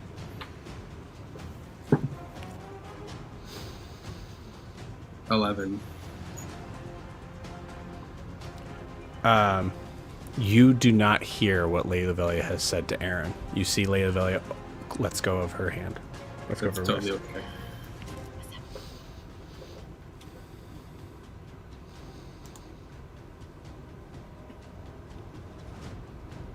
What do you do? Please continue. I would need my action in order to keep doing what I'm doing because I was going to hold out my hand to Aaron. Well, you get to Aaron. Are you saying anything or? Well, again, what I wanted to do was my action, so I'll have to wait till next turn. You can still talk. I'm allowing you to speak. I was literally just going to say say the name that was given. Is it Aaron? That? Remind me of the fake name. Your real name, the fake name that we have. I think it's Arian, isn't it? Yeah, Ariana, yeah. Arian, yeah. I would say, Ariana, we have to go and hold my arm out, or hold my hand out. You got it. Cool. That way, because it'll be Aaron's turn, Aaron will at least know what you're doing. Cool. Awesome. So Adim, Tish, and you see Grian just fly off. This is in response, possibly the way you want to think about it. It's up to you. Possibly in response to the way that you were saying, like, well, but where is everybody? So it's up to you on whether or not you clock that as that. But Grian hasn't said anything to any of you guys. He just took off. I said get to the boat, and then I. Oh, he said get to the boat. Okay, gotcha. Yeah. Okay, cool. Cool. Adim, technically it's your turn first, but you guys are pretty much the same. I just look at Tishian with the exasperated look in my eye. So I don't want to argue. Just come this way, and I run and let him make his own decision. Okay, you got it. Cool. Action dash, all that good stuff. Yes, I'm out unless something gathers my attention. Otherwise, you got it. Yeah, go ahead and give me a perception check. Yeah, straight roll, but the DCs have been up in this because it's 18. 18's great. Okay, cool. With an 18, you see there are still 2 guards that are carrying Ewolf away. Much further down, you see that they're pretty much almost at the House of Nobles. You imagine that Ewolf is getting detained. I fully imagine for a Deem that means small potatoes, but I want to make sure that in the realms of the viewership, or like the camera, I guess we should say, you see that happening. Like, we all see that in camera, right? So. Yeah, and so I'm just, from a Dean's point of view, I want to make sure. I don't really know who Ewolf is because I wasn't involved. Right. So it's just something being dragged away. So you see, yeah, I think the only thing you do determine is that the person who shot an arrow, your call, could be the person that shot an arrow either at Den Mother Udris or seemingly trying to free Den Mother Udris is being hauled off. That's it. Even though I'm convinced of like what the party's involvement is, I never met Ewolf, so I clock it, and I'm like, and I'm running. Like, Yeah, you got it. Out of here. You got it. Tishin, it's your turn. Everything's so fucked. Okay. Everything is fucked. Everything is fucked. Hey, that's the title of this episode. Everything. I'm assuming. Yeah, I'll adjust that now. I'll adjust that in the thing. Hold on. Is I'm assuming does Tishian see that as well? You would have to make your full movement south to see it because the idea is that he's close enough to be able to clock. There's so much that's going on currently where you are right now. I'll allow a perception check, but I would say it's pretty high. I think it's okay. I think there's 2 things Tishian wants to do right now. One, I think Tishian is going to try to communicate with Kata telepathically. Okay. If he's within a mile, he can communicate with Kata. Yep. His steed. The cassowary sound. His cassowary sound. Yeah. To come to him, and so Tishian's going to sort of communicate that hey, we got to like meet up here. And then I think Tishian is going to do as he's running, Tishian is going to use his action because he's very much like, where's everyone else? I'm not leaving without anyone else. He's going to do ascending to Ianthe, I believe. Okay. You got it. So he's going to use his ring. I will allow. Well, wait. How far does message go? It's not message, it's sending. I know, but how far does message go? Because I don't want you to waste anything you don't like have to. Message is like 100 some feet. I think it's like 150. 120. Well, actually, do you have message? Am I just? You don't have message. I think I'm the only one. Oh, never mind. Okay, sorry. Please continue. I thought you had message. Yeah. Actually, so cool. I do. Sending. Actually, I do have a sending stone. I think I have one of the sending stones. You do, yeah. Yeah. So I'll use that. Hey, cool. Where's everybody? Where is Tishian's running? Where the fuck is everybody? Ianthe, where are you alive? Are you dead? Is the goblin still with us? I'll allow a single response from Ianthe. Bixaldan and I are at the during Tishian's turn. Bixaldan and I are at the well, getting Donsig. We will meet you in shortly. At a boat. At a boat. Yeah, all you know is a boat right now. Yeah. All right. We'll have everybody roll on the top of their turn for where they're headed. How far away do you think Kata could catch up with me on this turn? They have 60 feet of movement. 60 feet? No. No. But they're on their way, for sure. I don't know. Do creatures get they would get the dash action, would they not? Yeah, I'd say even with the dash action, pretty far away. Okay. So I think we'll give that the 120 feet on that. Plus my 70 feet, since I'm running to them. If you're running to them, you're running through the crowd. Is that what you want to do? No, I think I'll just try to like mentally tell them to meet me up at like the well. That'll be fun. So you're running to the well. Yeah. If I Okay. know I am, So if you're that's where I'm going. Okay, if you're running to the well, you're going to you're gonna be like, you could even consider to be kind of like the outskirts of this crowd. But as far as like mechanics go, you're in this crowd, so things are gonna get really rough. Because so you're to the I didn't think I needed the map for this, so I apologize. But you are behind the gallows right now. You're just south and behind of the gallows. Yeah. To make their way to the well, the crowd is On the other side of the gallows, sort of. on the other side of the gallows, yeah. Okay. So what you're saying makes sense. I'm just letting you know that's what's going to be happening. It'll here. get hairy, yeah. It is going to get hairy, yeah. Okay. Titian will look for. He'll keep following the way. No. He will follow. He will go try to like go on the outskirts of the crowd, and if he does happen to like encounter them, he'll instantly misty step to try to get past them and keep running. Okay, cool. You got it. So maneuvering through the crowd, I need an athletics check first. Sure. Athletics. Oh, that should. All right, that'll be a 12. Okay. 12 is not enough. You're going to need Misty Step to get to the other side of the crowd, but that's going to be using your movement. Using all the rest of your movement, too. Yeah, that's okay. Yeah, I should be fine. So I will Misty Step. Cool. Get there. You got it. So you appear on the other side of the crowd, like just before the bridge that you came up on.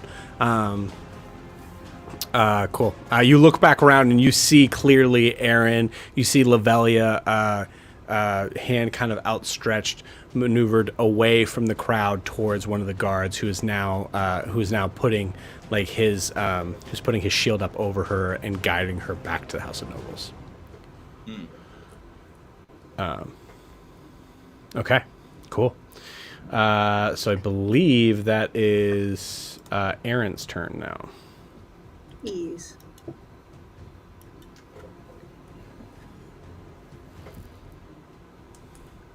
So Aaron, you what you heard from Lady Lavelia was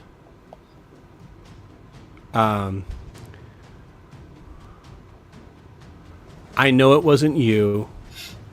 Get her somewhere safe.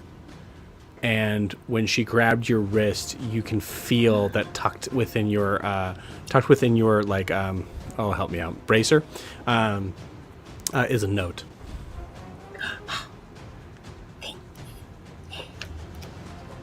As she goes to pull away, I'll just grab her wrist real quick and just be like, be safe. And then reach my hand up and grab Grian's hand. You got it. Awesome. Cool. As you grab Grian's hand, we'll do a little fuddy-duddiness here. Grian, go ahead and we'll say reaction-wise, like it's not going to be that big of a deal here. Yeah, go ahead and do what you're going to do. I'm a Wonder Twin Powers activate and cast Fly on Aaron as I grab her hand, as I grab their hands. And for when I cast Fly, it's going to be a pair of wings. So as Aaron, you attempt to ungrapple out of the crowd. I guess describe what your wings look like.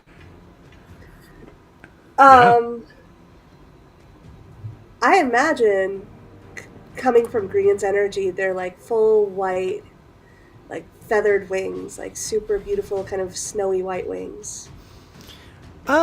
Give me a wisdom. Give me a roll using your straight wisdom modifier. Oh, that's okay. Ooh, 24. Yeah, with a 24, I think they start out like that. You tell me how they shift after that. I think the longer I keep the wings out, the feathers start to fall away. Okay, cool. Awesome. Do they like turn black at all? Like is there a level of like of that sort of like the way that I imagine it is Grian sharing, like, casting a spell on you, but even the way that Grian's, like, even explaining is the idea that they're sharing this ability with you. So, yeah. Okay, cool. Yeah, just giving you the option to be able to kind of flavor that. Yeah, I think the feathers start to fall away if I keep it up too long. You got it. Cool. Awesome. Great. And you spend your turn and what will eventually be Grian's turn getting out of there. Yeah. Right at this point, actually, because you're on the ground. Yeah. I'm going to say the DC 10, but I need a DC 10. Your choice, either sleight of hand or athletics check. I'll do sleight of hand because that's not negative. For a 9. A 9? That's +3. Okay, cool. So the fly. Oh man, this is using all of my DM brain power here. The fly was cast on you. So Grian, just for the record, on your turn, you've already cast your action on this. But Aaron, you have not done an action yet. What you feel is a hand grabbing onto you as you see this older man who has seemed to have broken his leg is grasping onto you as he sees you've taken flight. Like you can fly him out of here, and is desperately grabbing onto you to be like, take me with you. And you just hear him shouting in a language you don't understand.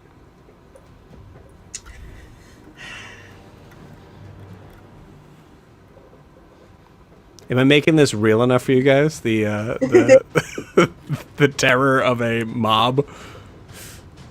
As he grabs me, as I pull his hand off, or try to pull his hand off of me, I'm gonna throw a Cure Wounds on him. Oh. Ooh, okay. I like that. I'll say you can use your action to cast Cure Wounds, and I will allow you to try to escape that grapple again in that same action. But it's still a straight roll. So, athletics or acrobatics now, as you are now grappled. Okay. Oh, damn, why can't I roll this all the time? So he got, what is that, +5? He got 13 points of healing. Cool. And then, there's a nasty sounding crack near his leg. Yeah. And then you said athletics or acrobatics? Yes. 13 for acrobatics. Same DC, yeah, I think that does it. Yeah, cool. With a 13, you're able to fix his leg by touching his arm, and you see he, I think in the way of Cure Wounds, you hear that crack, and he's screaming and reaching down for his leg, as that cannot feel great.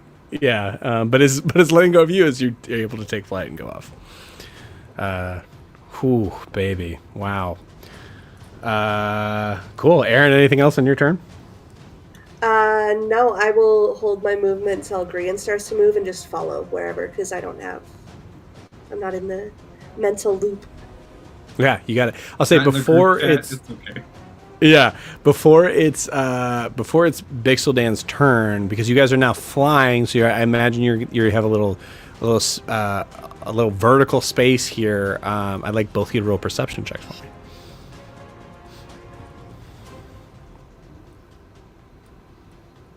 19. 10. Amazing. Aaron, you see Ewolf is being carted away towards the House of Nobles. You know there's more important things going on as far as the group's concerned, but I'm sure that hurts to know, but you know that. So you do see that happening. Grian, you do not see that.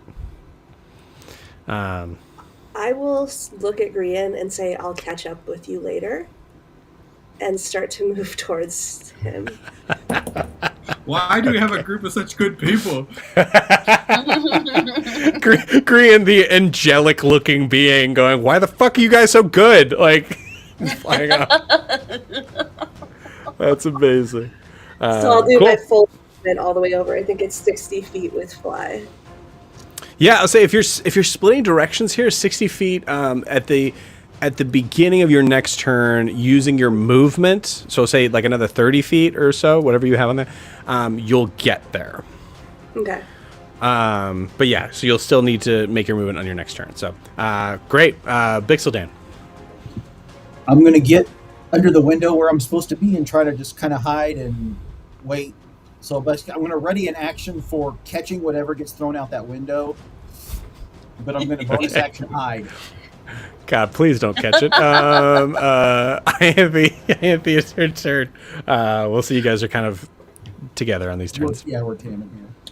Well, I'm going to start off by going through the rooms and grabbing any personal items that we have left behind. I can't imagine there's a lot, but any, my makeup kit. Roll me an investigation check just for fun. I'm going to say no matter what, you get your stuff. Oh, yeah. I got it? No, I'm not. 9. Cool. You got it. You get your stuff. Great. Well, here's hoping. Okay, and then I'm going to find...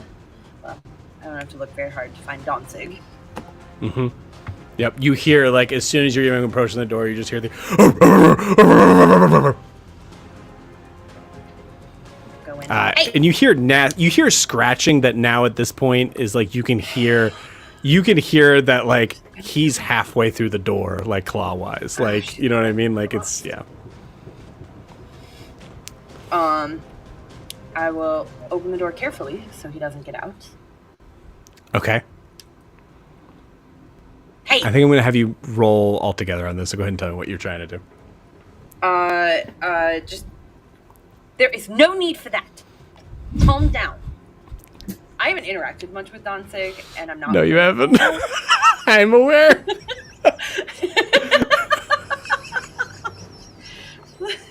I don't know why I decided to go get the dog, but here we are. I want to hear your intention of what's about to happen.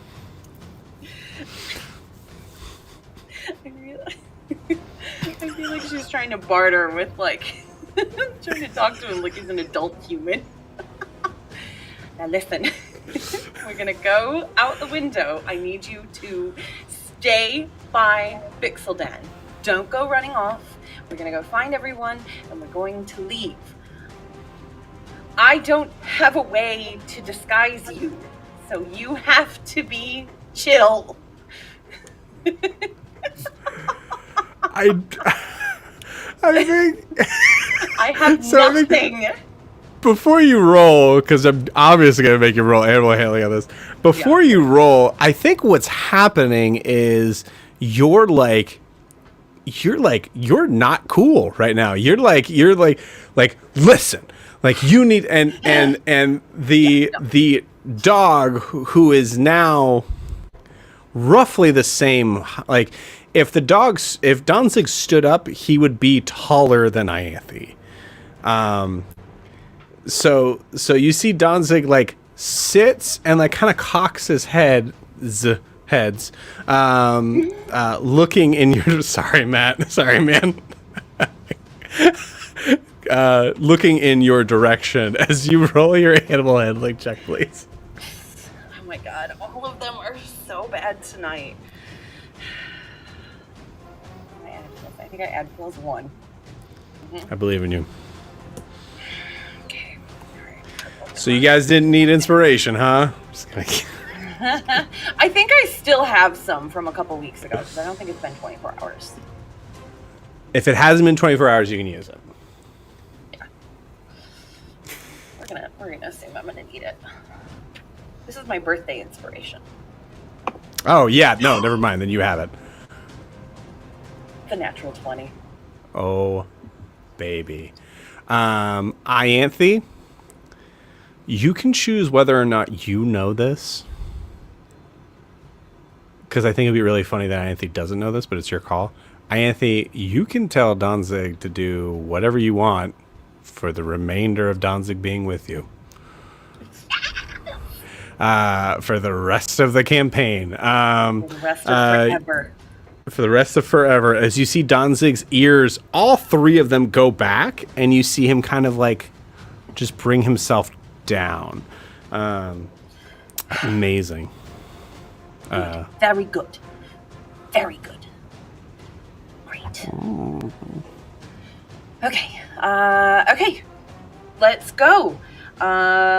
Is this the one with the window? This is the one with the window. Mm-hmm. This is the one with the window. The window is currently closed. Great. I will open the window. I'm sweating. I was so nervous for that roll. You see him kind of getting up and perching out and like looking at you for permission to even look out the window. Do I see Bix? No, I don't think you do. I think Bix is hiding, right? Well, maybe he's still making his way around. All right. I'm going to cast Featherfall on the three of us. Nice. Just in case. And we're all going out the window. You got it. Cool. Oh my gosh. Ianthe, roll me a... It's up to you, but man, this is an illustrated moment. You know you all three have Featherfall, but you also feel like Danzig has twice the movement that you have. Yep. Are you riding Danzig out the window? Wow, I super wasn't thinking about doing that, but now I kind of want to. It's your call. It's totally your call.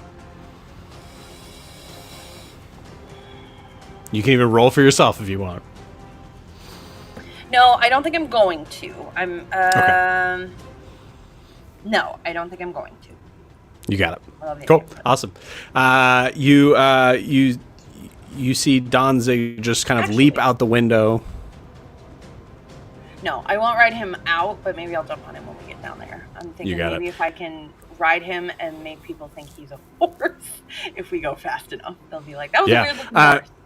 Which, by the way, Bixaldan, as you're rounding the house, all of a sudden you see a giant cassowary just and just like goes like jumps over you and is taking off down the road. Awesome. Yeah, you see Danzig kind of jumps out the window, does a couple of doggy paddles as he kind of like floats down to the ground. And Ianthe, you jump out after. You see Bixaldan. I assume Bixaldan makes his presence known. As soon as I see him come out, I will. Yeah. You see, actually, I think you see in this moment, Danzig just kind of like looks over to you and goes, "Hey, no, this is Bix. This is our friend, remember? We like him. This is so good. He's so good. I scratch his ears. You're so good." Okay. Just gives Bixaldan the ugliest smile. Evan just put this out. I'm going to talk about you riding with the window. You can't stop me. That's fine. That's fine. Okay. Vix, I have a crazy idea. Just bear with me. And I plop him and Elissa on Danzig, and then I climb on Danzig. Cool. Awesome. Yeah, yeah, too small is too many. Yeah, I think so. I think we're kind of at that point. Yeah, absolutely. I will say most likely outside of this, there would be some sort of disadvantage to stuff, but I'm going to say the adrenaline's pumping. Everybody's concerned. You scared the shit out of Danzig. Yeah, he'll take it and do what he can. That's great. Cool. And then we need to find a river, but I don't know if I'm still going or not. Oh, yeah. So we're kind of at the top of your turn now. Go ahead and give me. So we said it was going to be with advantage. Give me a history or a nature check. And Bixaldan, it's kind of your turn. I'll say, yeah, same thing. What am I making it for? This is for the. You all got an image of your head in your head from a note from Adim to meet him there by Would my keen mind help me at all? What's that? Would my keen mind help me at all? I'm going to stop. I think Keen Mind would give you advantage, but I don't think it would Okay, tell you on- exactly. You said I'm history. not sure Bix got it. We did with the nat 20. We said that everybody got it. But it was Everybody got it, and everybody has advantage.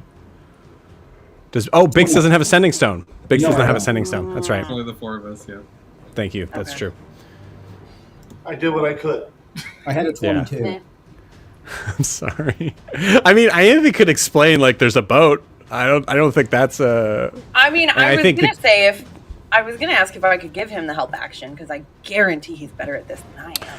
Yeah, I think that's great. I think that makes sense. So with the help action and the keen mind, you explain what you saw. Bixaldan, you rolled a 22. Yeah. Cool. With the 22, you have not seen this boat. You have not seen the river yet, I don't think. Oh, wait, no, actually you have because you've gone Good to point. the House of Nobles. So you were still in that realm there. You know there were boats at that river there. There's boats in the water, so that's got to be there's- it. There's boats in the water for sure. Cool. And with all of you climbing on Danzig, oh my god, that's crazy. Hopefully Tishy Uh, answers. Yeah. Okay. So who's still kind of like in a rough spot? I think just Titian, right? So we'll say from Titian's perspective, Grian's going to go before, but from Titian's perspective, Titian, you see on your turn that's coming up, you see the cassowary bounding towards you with it's how tall is the cassowary? Like 6 feet, or is it taller? I mean, it's a giant cassowary, so it's Oh, okay, got it. hold me. So it's easily. I mean, it's like 15, 17 feet tall. I would imagine just to hold. Okay. You got it. I mean, it's tall, like it's stretched out, lanky, right? Yeah. So like the idea of it being large, it's definitely larger this way than it is this way. Cassowary's notoriously bad posture, so it doesn't look as big as it could be. You see the neck and the beak just maneuvering as it's running as fast as it possibly can. You see it's like it's somewhat like I think it doesn't have an ethereal presence as much as like a sparkly sort of one. There's just like some bits of like magic dust that seems to kind of come off of it as it's running and tearing through the crowd, trying to kind of jump over one and the other. And beating it to you, because I think that's just fucking hilarious, is you hear a splash, because the easiest way to get would be crossing the river and then going straight south. So you hear a splash, and then you hear this as this giant 3-headed dog is trying to maneuver out of the crowd, just automatically nat 20ing intimidation checks because no one's seen Cerberus here. And people are making way. I think I guess it probably wouldn't be beating it. I'd say on your turn, the cassowary is going to be there first for you to kind of grab on and jump on, but the Cerberus is right behind you. Awesome. Before I forget, the order does need to be taken into account. So, Green, it is your turn as you are flying out of here. Is there anything specific you want to do? Yeah, I'd probably look at Aaron flying off, but in the same token, like my wings would kind of start to flicker, like the light would start to fade as I'm running out of time, and I would just head to the meeting point. Head to the boat. You got it. Cool. You start flying out and you fly up high to kind of see your perspective of what is what. And you see that there are a couple of boats here, like fishing boats, like in a way that there's no way they could carry your weight. And so you're like scanning around, and then you see it. You see what looks to be you see a figure is actually like working on the mast the main mast at this point, like kind of standing up on the crow's nest. I think he's like full on like acrobat style, is like has his feet dangling from the crow's nest upside down as he's working on the mast, like trying to like kind of like tie something together. Yeah, you see a shirtless dude working on a mast. Just saying. Definitely going that way. We're going. Definitely go that way for sure. There it is. Ship. That's gotta be the boat. Yes.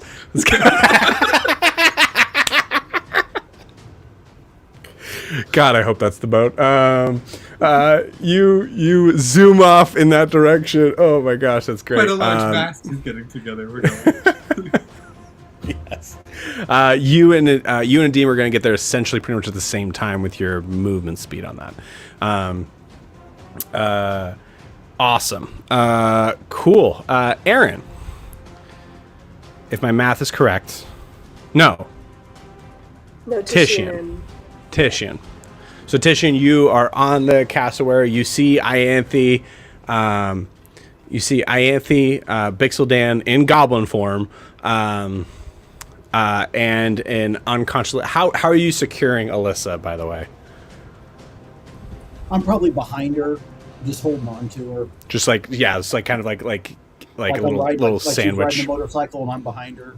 That she's unconscious. You got it. Awesome, cool. Yeah, Titian, you see this as you're kind of jumping on. It's your call if you're like jumping on the cassowary and just like letting it continue to go or whatever you want. Oh, I think it's a full-on, like, old-school leap, and, like, it's just fucking awesome. Like, as he sort of jumps right on the back of the cassowary. Sort of like in the scene from The Princess Bride, where they just sort of jump right on the horses. Yes. Yeah. Yes. And then he sort of just takes off. About how close is Titian to Danzig? Would he be close enough to talk to them? Oh yeah. I'll say if you guys are continuing going in the same direction, you are 5 feet, like 5 feet from each other this way. Like I think Danzig's right behind you. You're here. Okay. Titian has his sword drawn, and he's like absolutely riding the cassowary like this, like right beside. And then I think he takes a moment to look at Ianthe. Then he looks at Bixaldan holding Elissa. And he just looks at Anthony and just goes, "When the fuck did the goblin get a kid?" And he's just sort of, are we stealing a child right now? What the fuck is happening? Yes, get on board and I'll explain. You yell. Oh, go ahead and finish your turn. No. I think that is. I mean, Titian has no idea what's going on. He's just going to trust Ianthe in this moment, and he's just going to sort of look at. I mean, Alyssa's knocked out, correct? Yes. Okay. Yeah, I don't think there's anything else he can do besides, like, he's just going to look awkwardly at that, and he's going to sort of, like, take a look around his surroundings, because now he's on the guard. He's now escorting the Danzig to the ship. You got it. Cool. So here's what I think happens as you are maneuvering yourselves. As you're maneuvering yourselves closer to the ship, and I'll say, because you saw a direction. This is actually kind of funny that this works this way, because Titian, you don't even need to roll in the direction you're going. You saw the direction where Adim was going, so we don't even need to worry about that, which is great.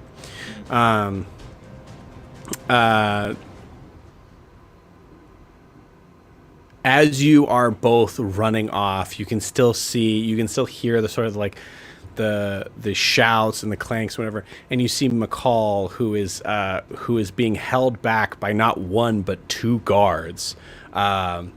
Seems to watch on as he seems to have caught what you said. Are we stealing a kid? Oh no. Now only the camera sees that. Only the camera, okay. But yeah. Okay. We fade out very quickly and then fade back into Aaron as Aaron is flying in, feathers starting to kind of drop and like magically sort of disappear onto the ground as the guards turn around and see you coming. Okay. And I'll announce myself as I'm coming. I'll be like, can I help you guys?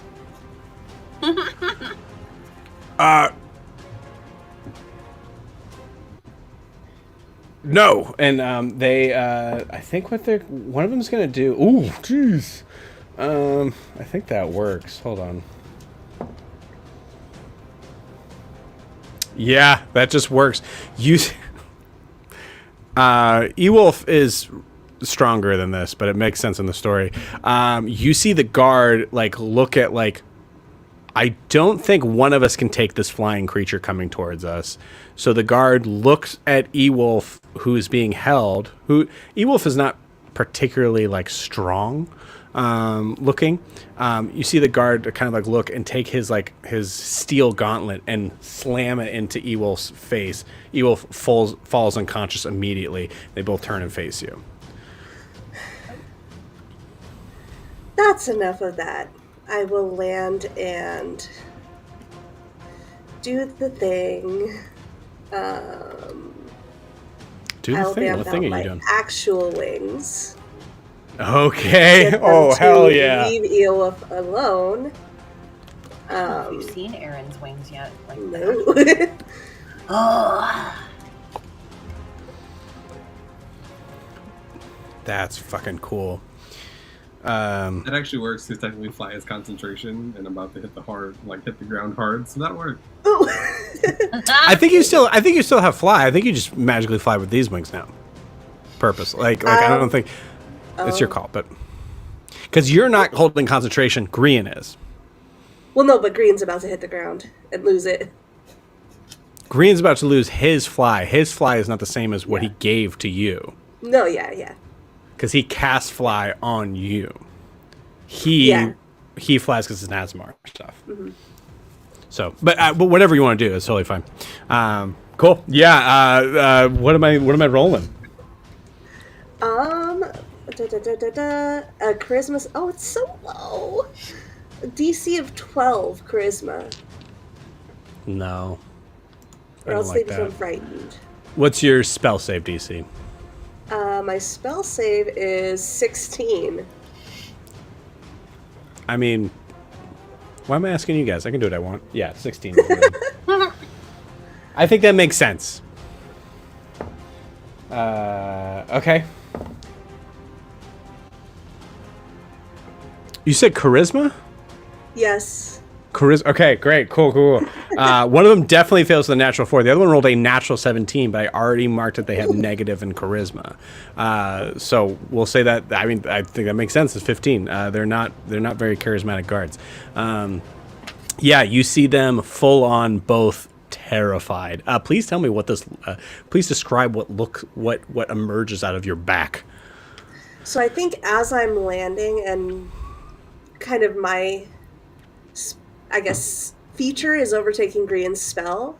It's like it kind of speeds up the rotting process of the wings, and all the feathers fall away, and a dark necrotic, almost cloud or smoke almost kind of emanates from behind like a cape, in the shape of what should be. Oh my goodness! You're Sorry, good.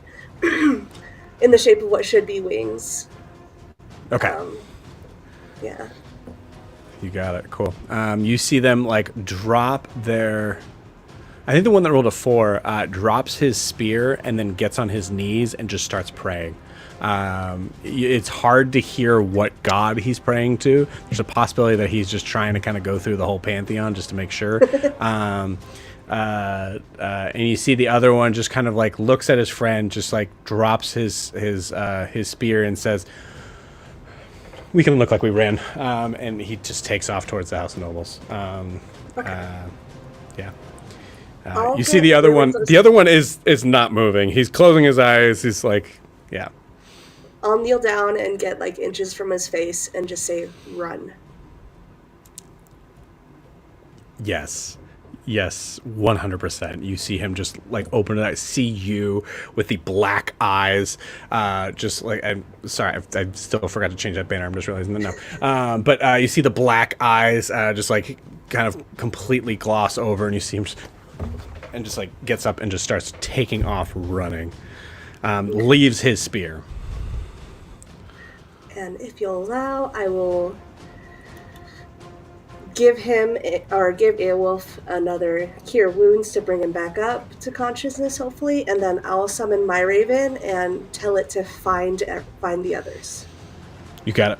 Cool. Awesome. I'll allow that 100% because you guys are kind of going into a spot of being out of combat. So, cool. So we have Ewolf being most likely carried or helped by Aaron to the ship. We have Titian, Adim, Ianthe, and Grian all at the ship ready to go. Bixaldan carrying, also at the ship, but Bixaldan carrying an unconscious Elissa.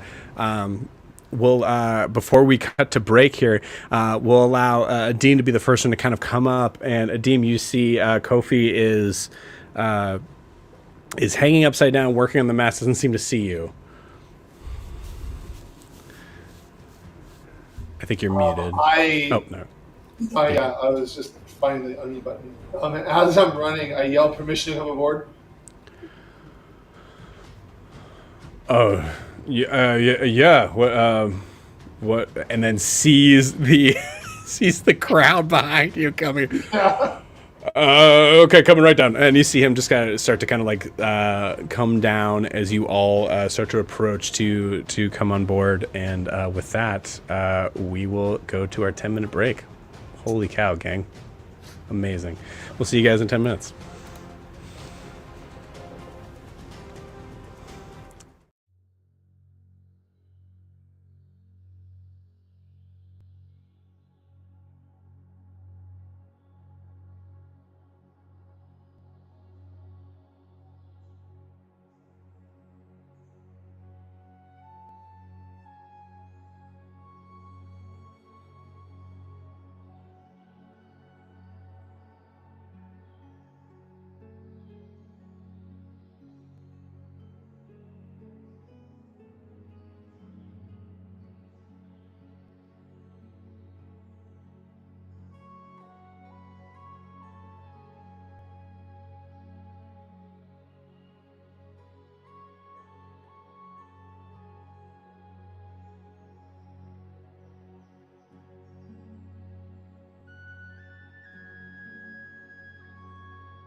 Okay.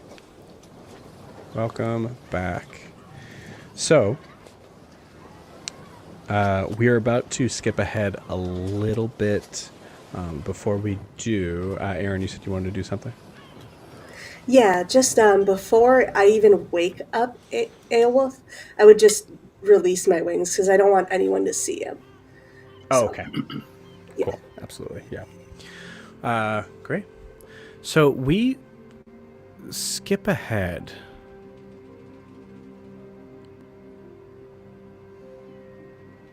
Coming just out of the channel.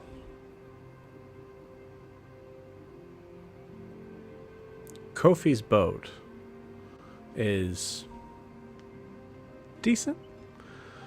It is certainly feeling a little squished with you all, including Danzig. We'll kind of go around and talk about what we're doing during this time. But I think Adim, we're going to have you last because Kofi's definitely going to want to have a conversation with you.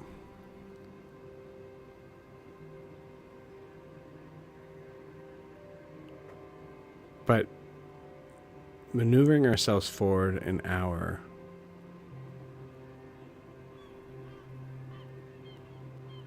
you notice that you're seeing the sun over the horizon halved by the horizon as it's close to about maybe 5 o'clock. You've made no specific point of direction to Kofi. There was just possibly an exchanging of words, but there was an intention of, we need to go now.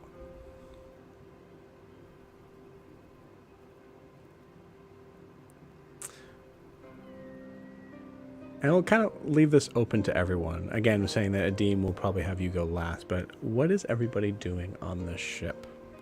As we kind of like fade back in, where do we find them? The ship itself there's a deck.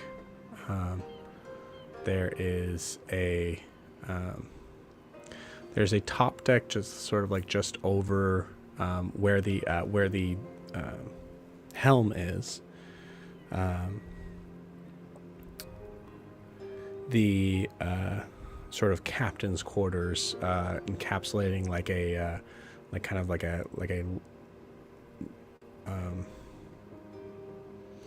its own like sort of like room, as if like a cup had been put on top of the boat, if that makes sense. Like its own sort of like space there, and then the helmsman sort of deck is right up top from there.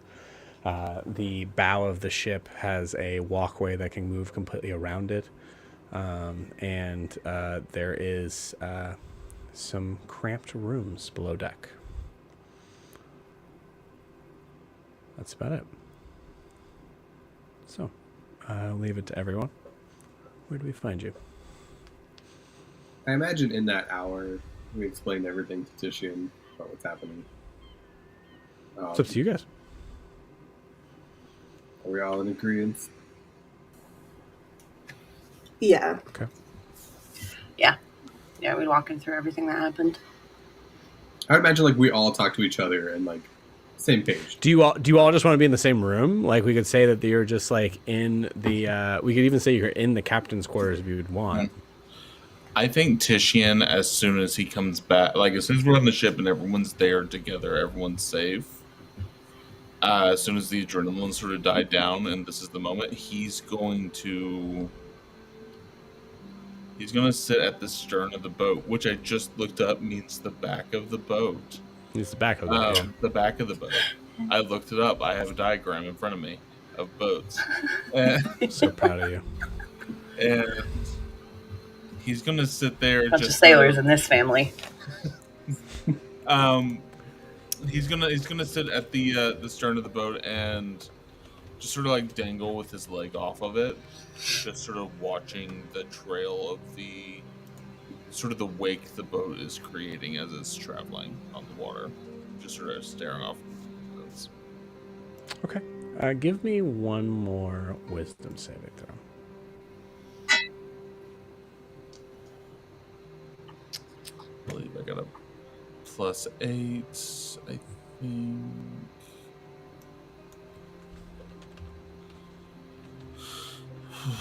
Yeah.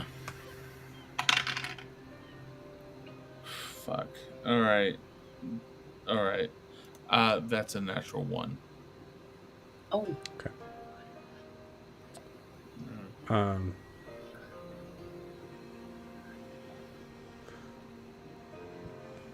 Tisha, I'm going to allow you to tell me how this manifests. What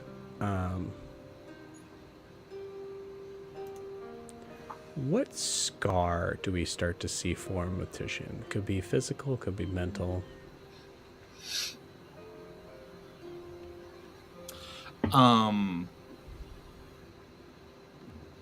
I think scar is an interesting term for it. I'm thinking of it more as a mark. And I think if it's sort of coming about on top of him, it's a mark that is sort of coming out in the pattern of the blood splatter that he had in his dream. The one with that, as he sort of dreamed it, that encounter with Greer and the townsperson hitting him with the broom. And I think it just sort of is personified as a diagonal mark that sort of goes from his chest and sort of across his face and his cheek that way. So does it like start here and then go up Yeah. this way? Sort of chest all the way up. Yeah. Sort of through, like, and it's something that, like, because Titian is furry, but so it's not really a scar, but it's like a discoloration of the fur on his face.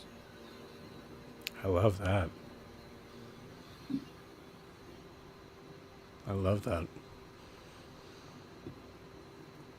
I'll say the natural 1, you're not aware of this in character yet. What is Titian thinking about? I think he's thinking back to the dream. He's sort of still, like, he's out of it, but he's not out of it. I think he's dwelling on that moment, going further into it, but also just thinking about how much time he's wasted. And, like, finding a resolve that, like, he's been putting it off for so long, but now might be the time to sort of try to make things right. He's sort of questioning himself in this moment, whether or not that's true, or if he just wants to believe it. Okay. I think in that realm, I think because we're shifting shifting gears a little bit in this. I think Adim, you don't need to wait. If you think you approached Titian during this time, or if anyone thinks they approached Titian during this time, you certainly can. I don't think. Yeah. Yep. No. I don't think Elissa is up yet. The dean won't approach Titian per se. He's going. I mean, the party's never seen him on a ship before. And he's certainly not the captain, so he does not take any kind of captain or order as far as like giving orders. But you see him basically working the ship, following Kofi around, and doing whatever. A dean naturally knows what needs to be done. He's been on a ship for years. Right.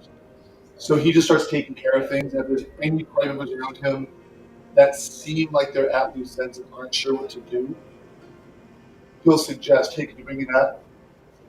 But not like fix this or fix that, because none of them are seafarers as far as he's concerned. So he'll bring them in full to help, but by asking, if they don't, he's not catty with them. He just, okay, they don't get it. And he'll just, so basically the dean's all over the ship with that. So he's not going to approach Titian per se. I'm sure he comes within Titian's range, but he's not going to.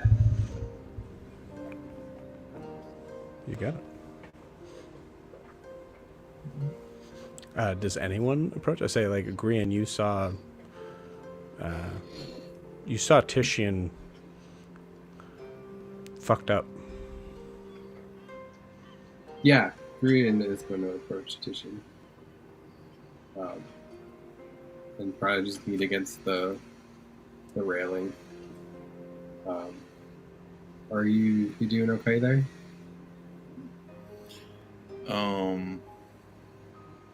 Yeah, I'm doing all right. Yeah, I'm doing okay. How are you doing?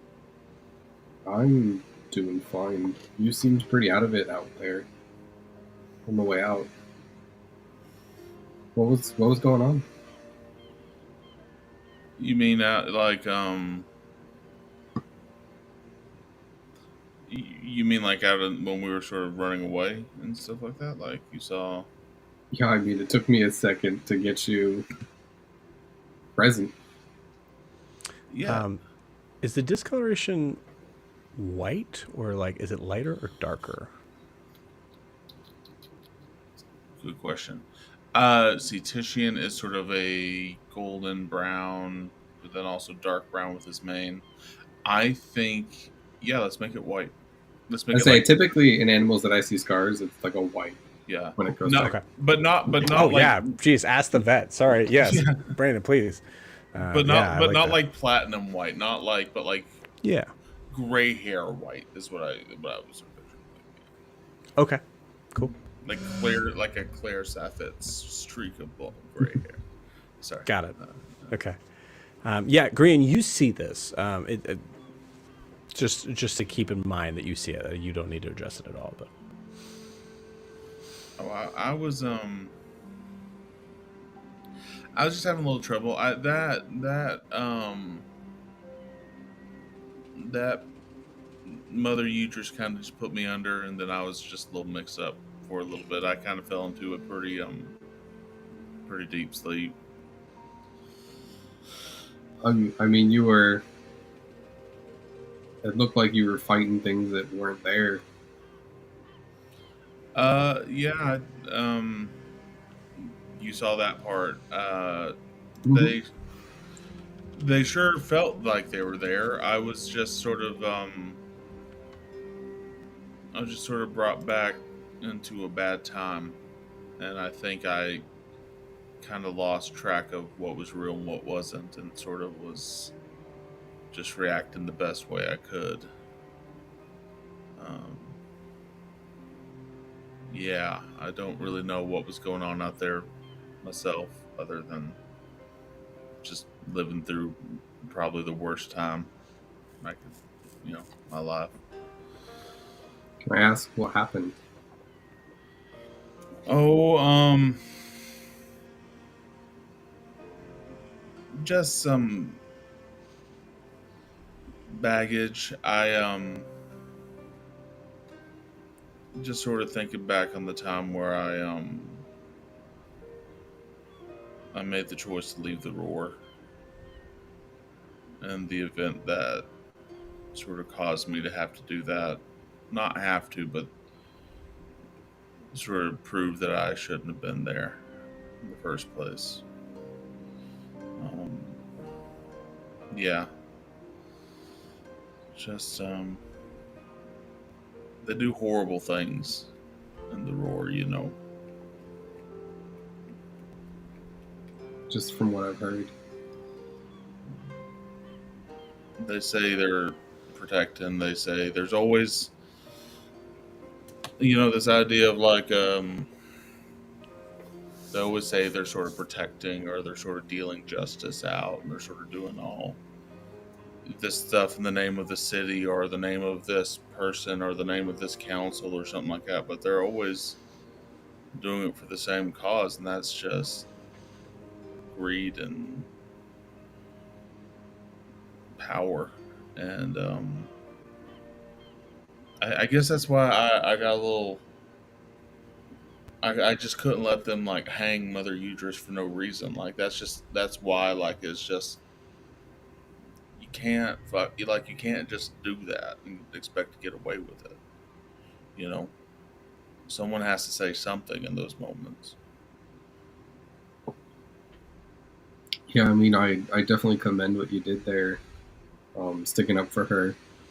That was something I said that we would do, and you kind of fulfilled that promise. I mean, obviously I wasn't there, but from what I hear from Adim, it was kind of crazy, and I think you're lucky that you got out of there in one Yeah. piece. Yeah. I threw a washing tub at what's his face, Carson. That was something. Then I jumped up on stage and um, it was a bad choice. You know what I mean? Yeah, I mean, I think you saw bad people doing bad things, Yeah. and I completely get why you did what you did. But if you ever want to talk a little bit more about what happened in there with your time there in the war, come find me. It's okay.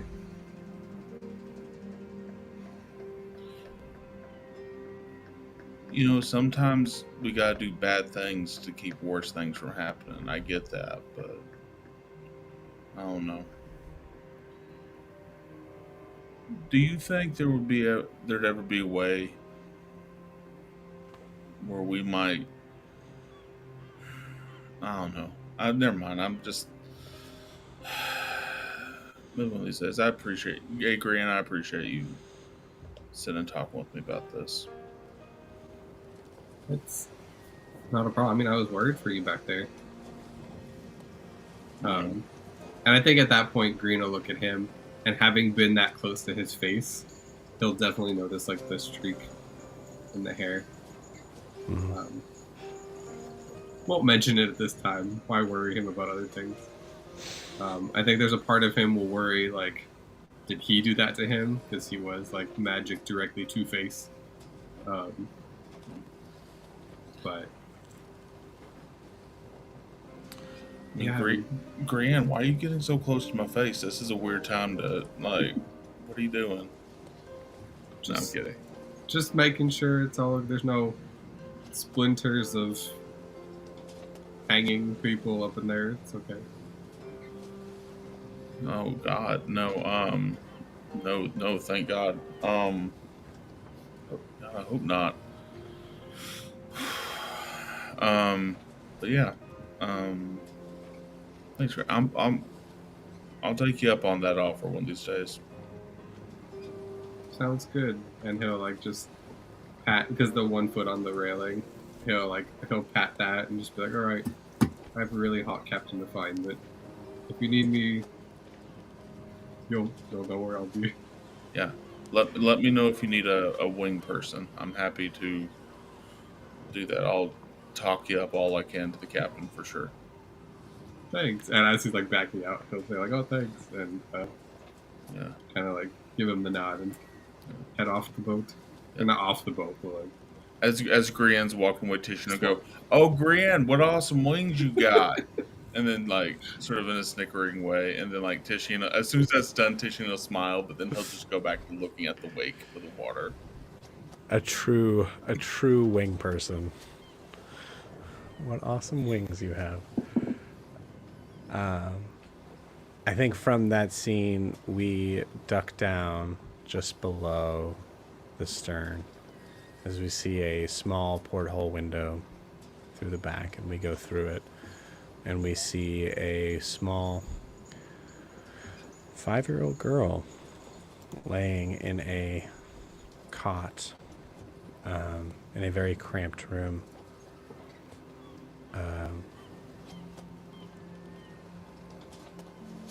Who do we see with her? I figure when I got on the boat and we got moving, I would want to get her comfortable. And then I figure I would just be sitting there, sitting on the floor, hugging my knees because I am exhausted. Maybe not by physical loss, but just by the day. And I'm probably just watching her sleep. Okay. I'd be with you, just waiting for her to come to. I think I would have seen her get settled, and then seeing them there, I would go find a quiet corner. I'm going to try to start writing a letter to her dad, trying to explain where she is and why she is with us. Smart. As you write the letter, Ianthe, you're kind of off to the side. Do you choose like your own room? I guess. Yeah. Is it, like, where do you write Yeah. this letter? You say like, I guess this is my room, and you go in there. Yeah. Yeah, I'll do that. Cool. The separation between rooms in this place is separated by the. I feel like this got louder. Sorry. Separated by the thinnest wood imaginable. This is gonna be.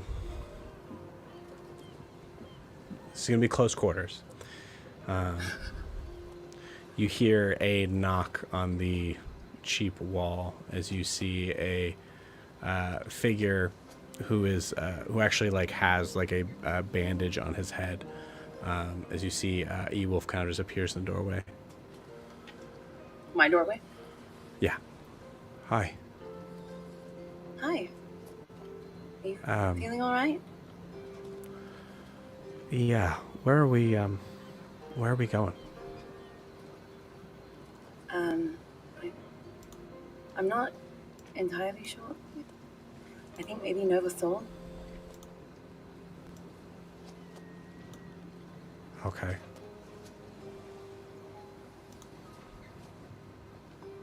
Okay. Sorry. Me too.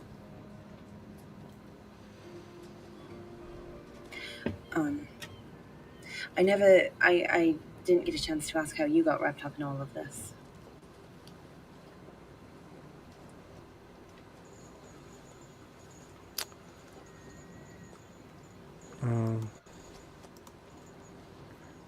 Pulls back and like leans his head. He leans his head against the doorway and then just goes, "Oh, no." Oh, careful. Love. Unfortunately.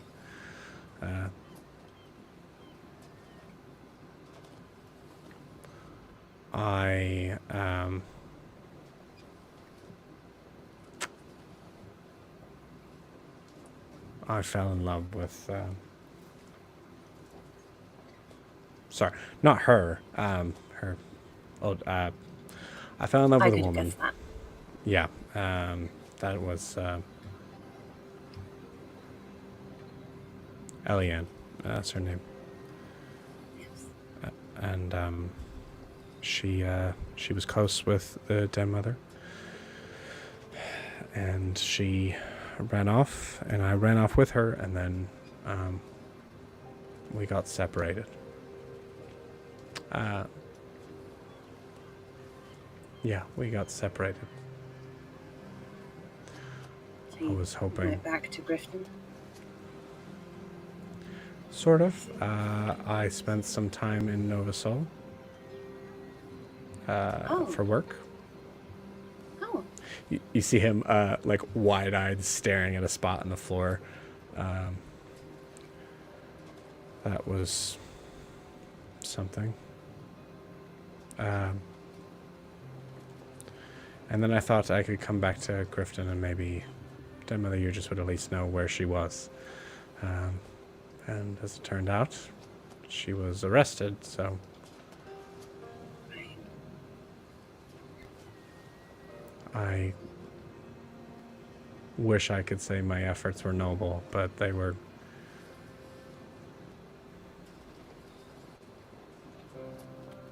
grasping at straws. Yeah, some who could argue that love is the most noble of all causes.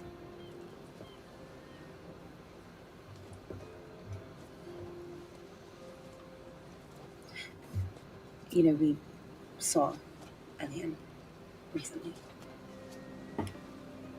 It's part of why we came to Griften. Where? Only briefly. You see him.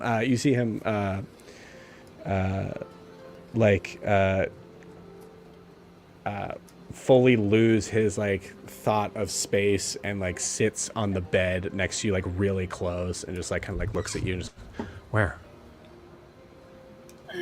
Near Ariska? I don't know. North Amaya. We ran into her, talked with her for a little bit. She ran off, and we didn't see her anymore. She was okay. She seemed okay. Okay.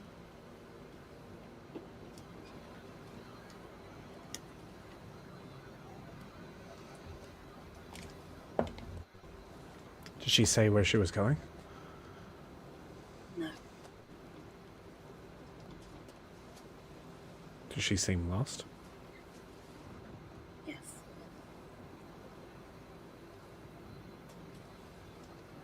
But she didn't want to go with you. No. We tried. We offered.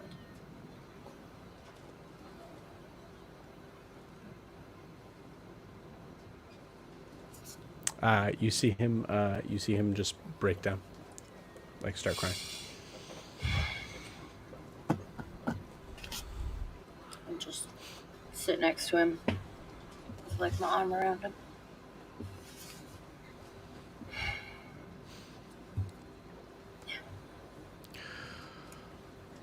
Okay. Sorry about this. Okay.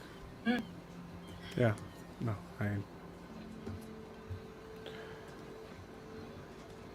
might be time. I wasn't going to say this, but we didn't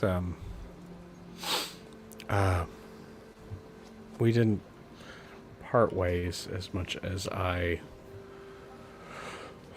woke up and she was gone. I looked for her for 3 days, ran into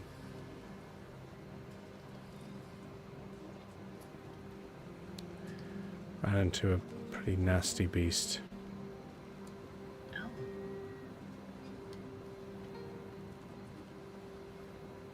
I barely made it back alive. But it's good to know that she's it's good to know that she's alive. Yeah. I thought you deserve to know that. I mean, you're welcome to stay with us for however long you need to. For what it's worth, I just can feel that we'll see her again. I mean, with Elissa, I just have this feeling that we're going to run into her again. If you want to stay with us through then. How do you know Elissa?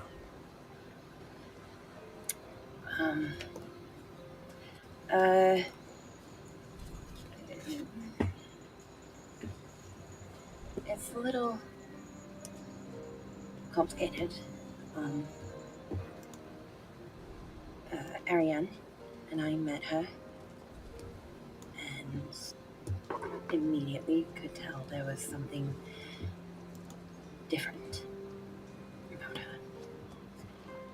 And then she came to us, all of us, and asked to come with us to North Imea. I thought it was a really bad idea. And then Did she tell you why? She hinted at it. And now I'm pretty clear why. What did she tell you? People in Griften don't understand her. That's certainly true.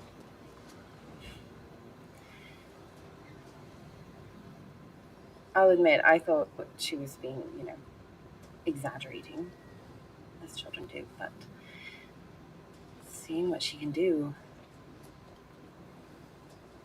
I don't know if anyone will ever understand her.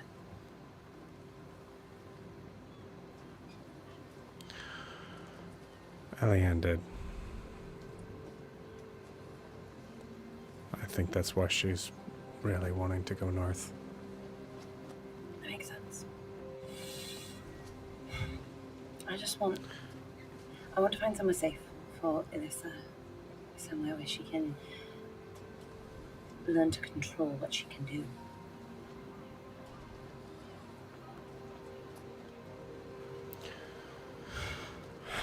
I'll stay with her until we find that place. Be good to have a familiar face with her when she wakes up. Promise me, no matter what, if we get separated, whatever, do not take her to Eriskar. Do not let them near her.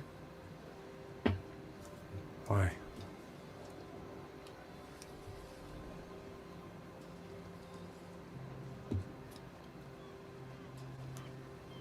They won't teach her how to control her power so much as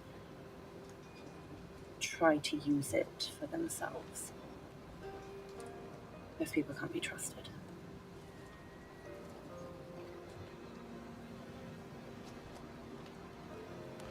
I'm finding that out more and more.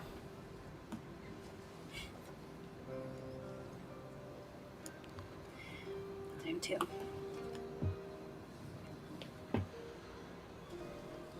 There's got to be some place that is more accepting than what we've seen, I guess, right? It's a big world. You'd think there'd be somewhere. We'll find it. I owe her sister that much. I will stay with Elissa. Perfect. Sorry. I'm E-Wolf, by the way. Erin. Nice to meet you, Aaron. You do. All right. Well, I guess I'll hear you or see you around as he, hits the walls. I will go back to attempting to explain to their father why both of his daughters are gone. Oh. Well, Yeah. don't say that I'm with you, because that's not going to help. Okay. I'll admit you hadn't come up yet, but I'll make sure that you don't. Great. Also,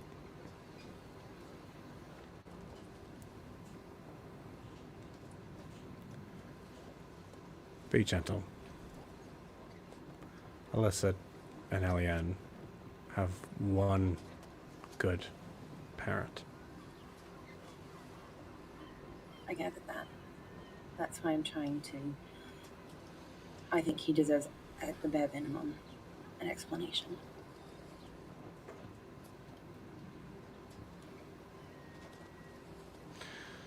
Don't we all? He walks out of earshot. Careful, watch your head. Oh, yeah, okay. Low ceiling. I think for both Aaron and Bixaldan, there's a level of recognizing that Elissa is probably not going, and you can tell me how that manifests. There's a we'll say you can even just do a medicine check or whatever. She is in deep unconscious state. Mechanically speaking, I will tell you when she does wake up, she is going to be 5 levels of exhaustion.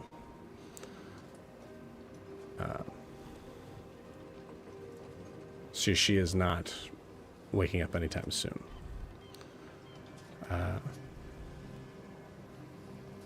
During that time, Aaron, Bixaldan, either of you have the floor. One thing is when Bix, is kind of stressed out, he's going to want to tinker. And he's going to look for something leather, hopefully. And he's going to try to fashion himself some kind of face cover. Okay. Because realizing that him having to hide himself with magic that day, made that day a lot more difficult than it needed to be. And then I'll probably talk while I'm tinkering, kind of look over at Aaron and go, so what exactly are we going to tell her when she wakes up? That's a good question. I guess that her wish did come true. She's going north.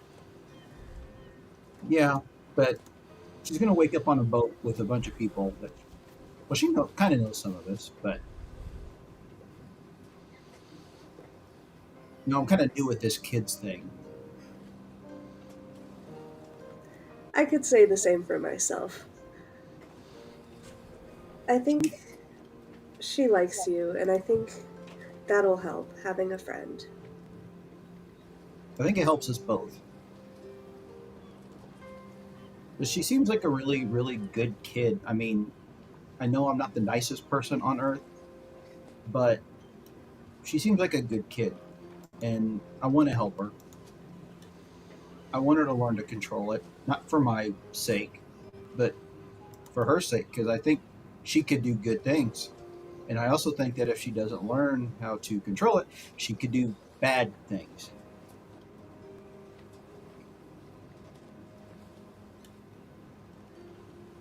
I think being away from such a constrictive place will help her a lot. We won't know till she wakes up, but the best we can do is hope that getting her away from there will help.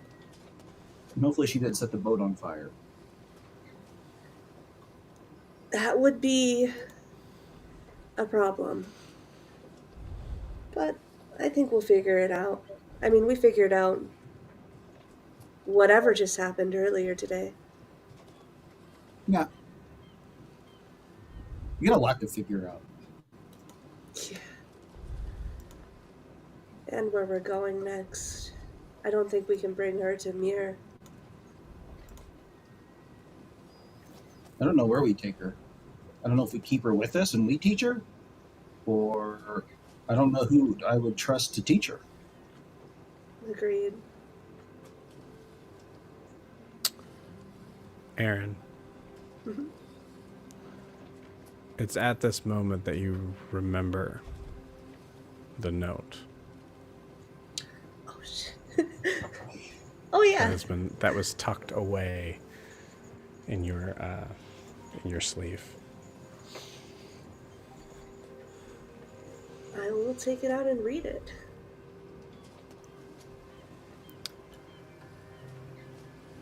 You read a word that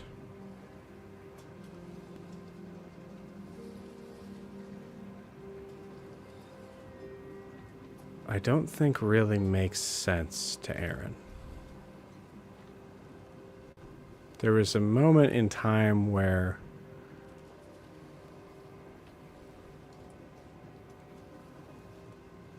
so much is unclear, but this word only presents more questions than answers.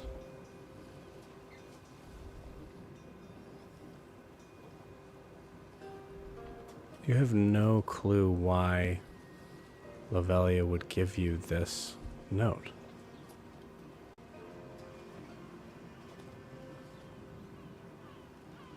So I think we see Aaron just shaking their head as you look down at a single word.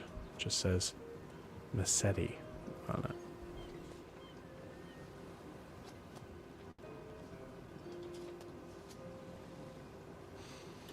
Massetti.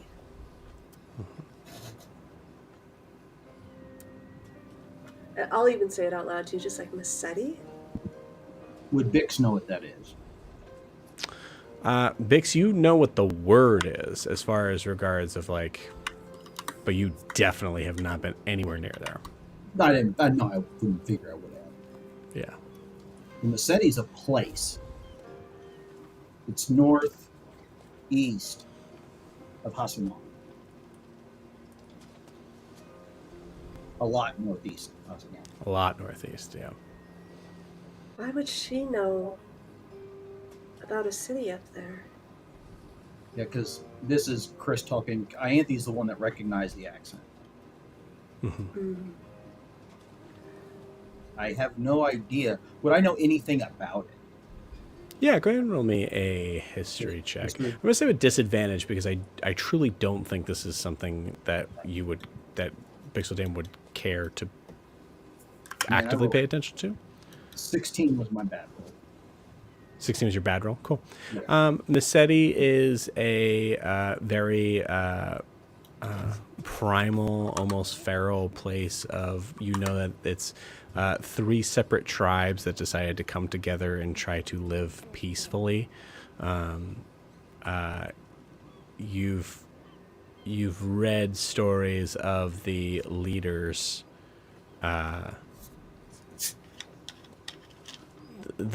having summits and meetings that often turned into having to elect new leaders.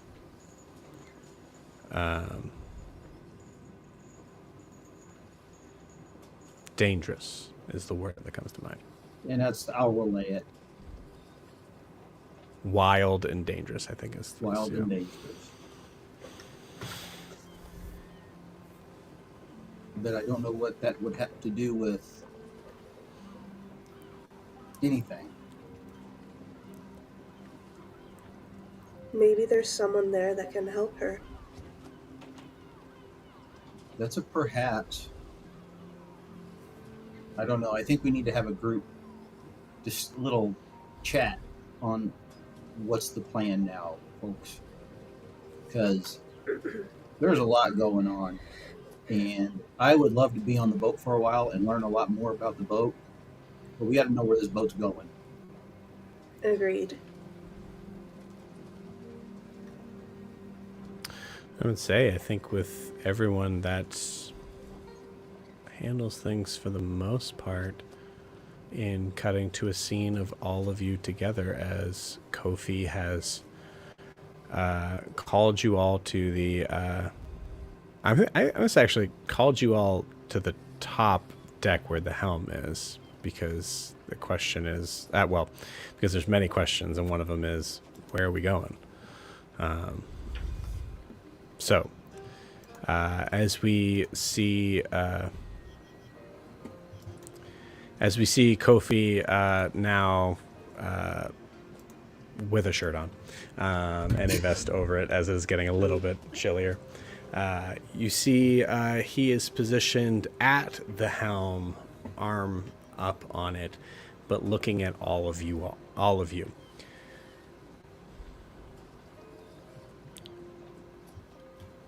How?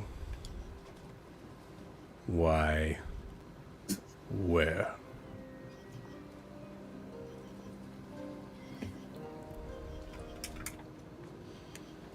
So I think as far as where, Nova Soul, is that agreeable?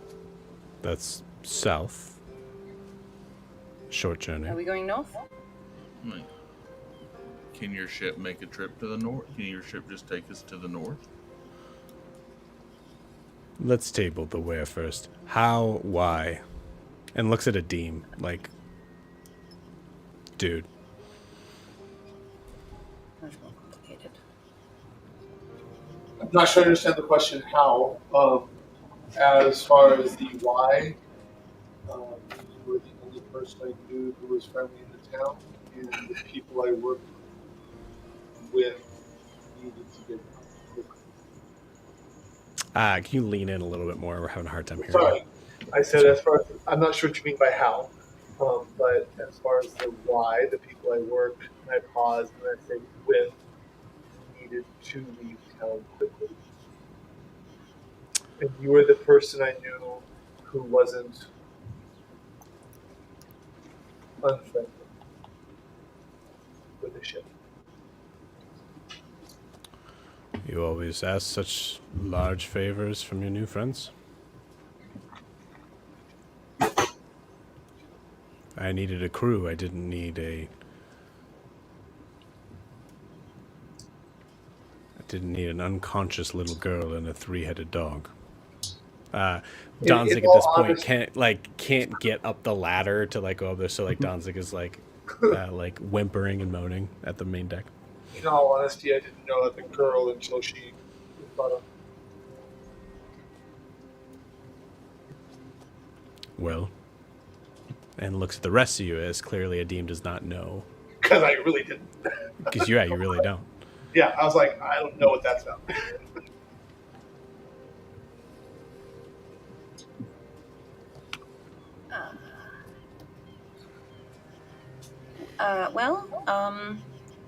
It wasn't safe for her to stay in Griften. So, we're taking her somewhere safer.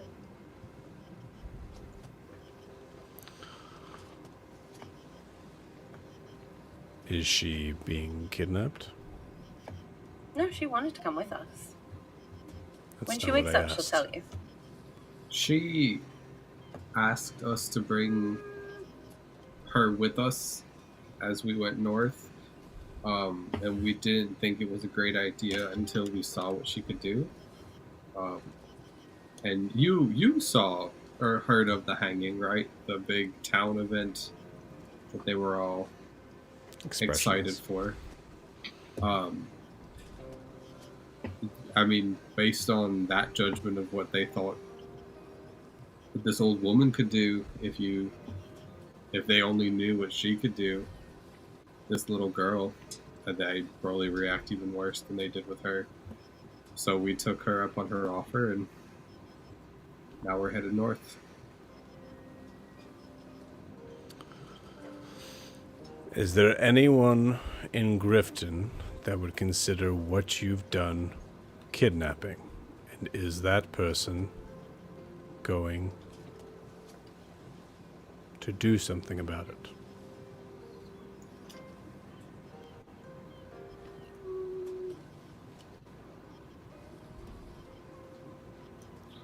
I mean, define kidnapping. Right. I just throw Tishin a glance like, really? You full on see him start to kind of turn the wheel. Like, he's not going to be a part of that kidnapping. Yeah. You guys aren't explaining, yeah. If there was anybody that would care, I think he'd also understand why she left. Who would care? Her father. Whose child do we have below deck? That I don't remember his name. And he'll look at Auntie. His name is McCall. Her sister is Eliane. And her mother's Alora, correct? Who's kind of a bitch, but we won't. We're bringing her to her sister.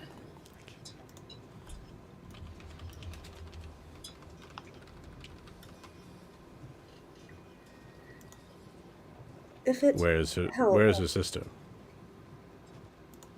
In the north. In Araskar. If it helps. Mages who could, we hope, protect Elissa.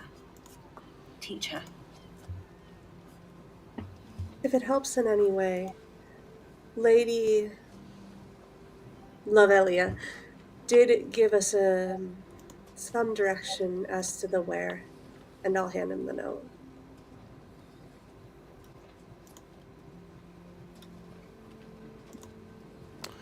Okay. And she was aware. Looks at the note. So far, I've heard destination Nova Sol, Araskar, and now Massetti. Well, we're hoping Nova Sol could then take us to Araskar or Massetti. Tishin, wisdom saving throw, Nova Sol please. first.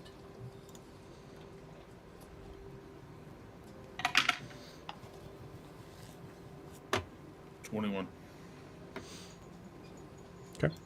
Well, I think great. the plan is to go Nova Sol to Dairs Wharf. Is the name right? You Dairs go Wharf? south to go north. Nova Sol is in the south. Correct. Dairs Wharf is in the north. Complete opposite direction. We need to find a ship that will take us Oh, there. gladly. If that's... Yes, I can bring you to Nova Sol and you can figure out your own kidnapping from there.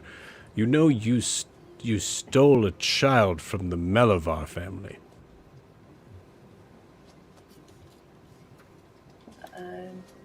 I didn't know the last name. Oh, yeah. Are I they just knew- significant? Yeah, I apologize. I don't know what that means. Great. Yes. No, they're one of the richest families in Eisenheim. Oh. You want to get a ship at Nova Sol? Good luck. Word's going to get out quick. Make that work. So I guess I might not be being clear. The Melivar family own a lot. Right. Like, many ships would be after you. I just want. Is it her family or his family? Because she family. doesn't. Her family? I mean, when you get married, it's all one family. It's not like What? you can just. I mean, she Not hates from the what I hear. child, so it might be easier for her to just get rid of her. So Do you know what she did when Elian left? no She idea. sent out when they- massive amounts of search parties. Of course, they all went north of the wall, so many of them didn't return. to And bring that's her the home. one she really doesn't like. To bring her home, or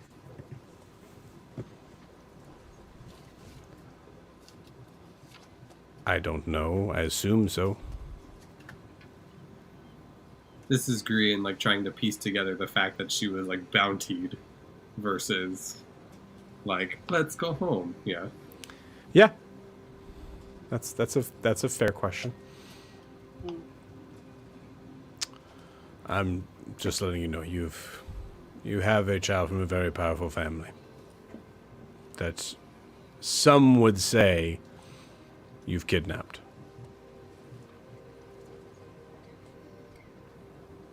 I can understand the concern. When Elissa comes to, she can provide a better explanation of her desire to go north. And we have an ally from an also important family in Eisenheim. So It's going to be much easier we'll be just to fine. bring you. It's going to be much easier just to bring you to Dairs Wharf. There, I can claim that you can you do that? commandeered my ship. Yes, I could make that journey.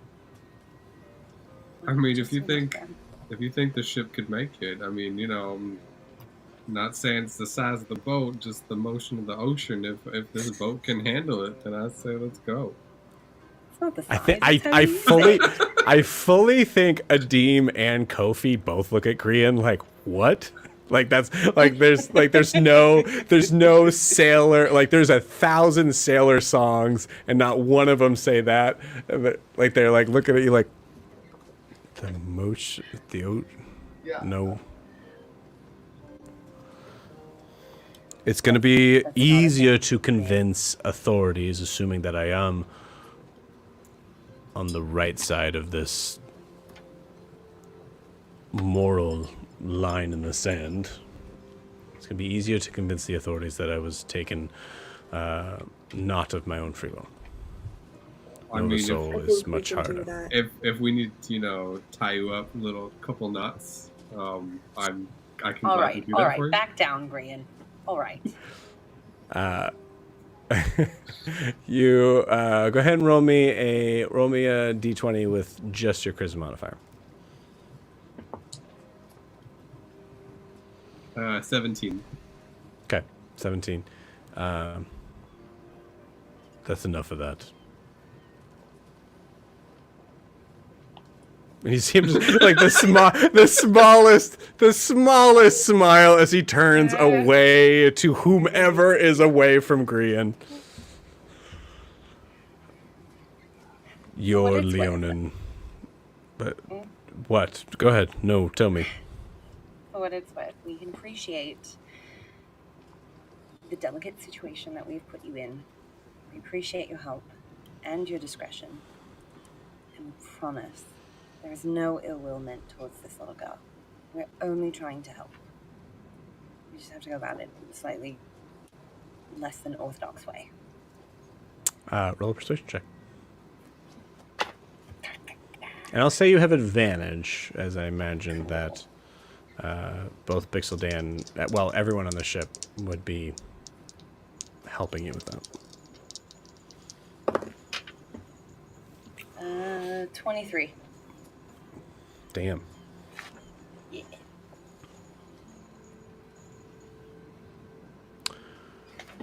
Everybody pulls their weight.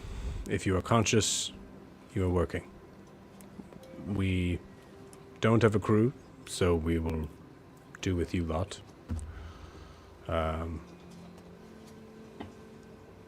Food is scarce, but we I will can make help it. with that. Good. Is there going to be a problem with a goblin aboard my ship? Looking at Bixaldan. I don't know what problem you're expecting. I am not as obtuse as my South American brothers. Just being careful. I am excellent at fixing that. Very good.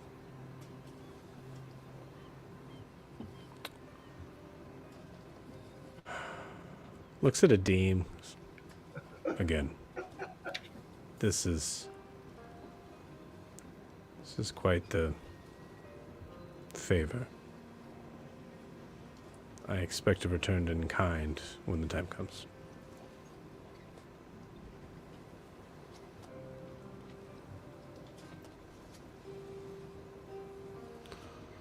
Very good.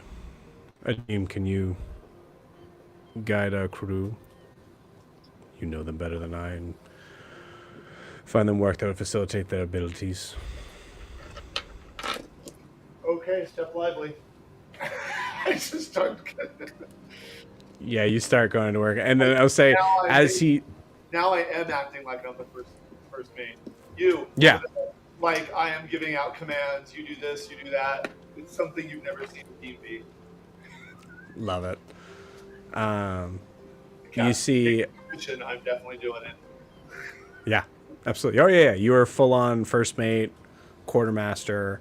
Yep. Everyone else, you can give a title to, or you can just tell them you do this. That's what I'm doing. You got it. Yeah. Cool. He's whining the whole time. Yes, I love that. You, as you all like kind of break off, you see Danzig.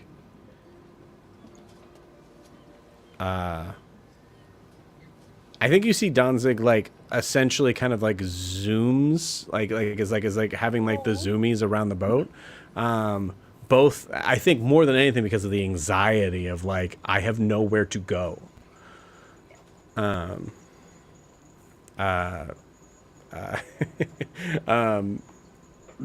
Grian, you're gonna have to direct this dog to calm down. And I like, think Ianthe's got better. Yeah. She does. I wanted to give a point where like Grian rolls for it, and then Ianthe just does it. But it's your call, right? Because Grian, you didn't see what happened with Ianthe and Danzig. Yeah.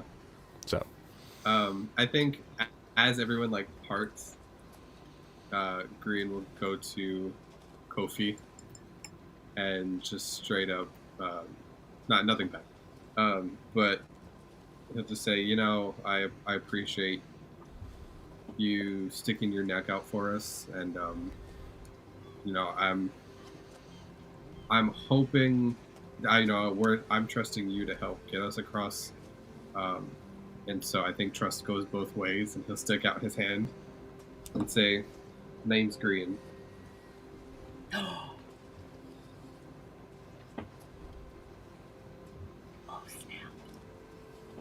You see him. You see him. I think. How do I describe this where this looks cool? You see him take your hand, Korean, and shake your hand. Korean, have you ever been on a ship before?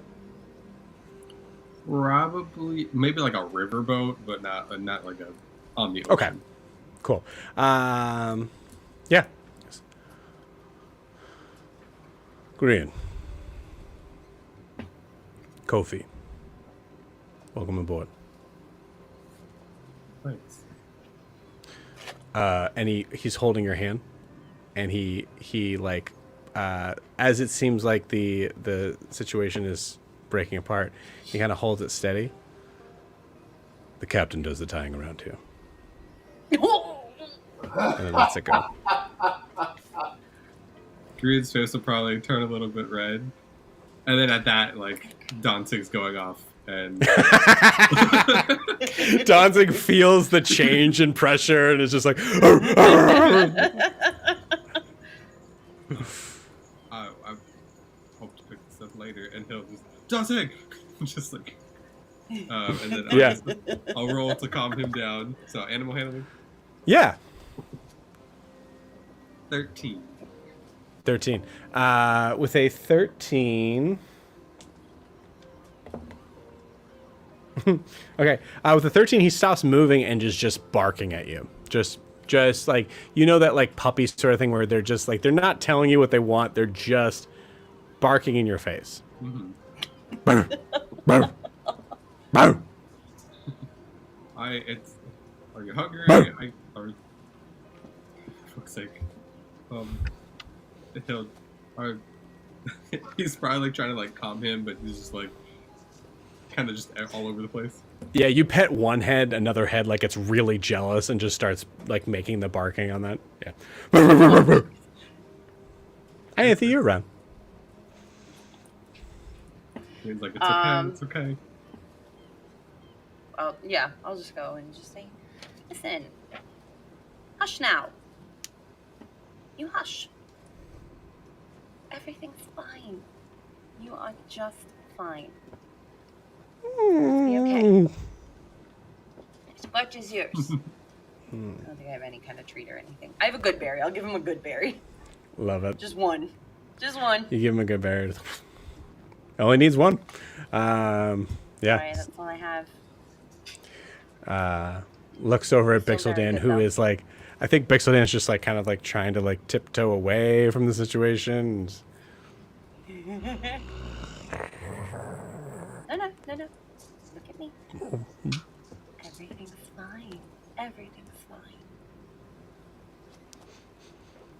fine.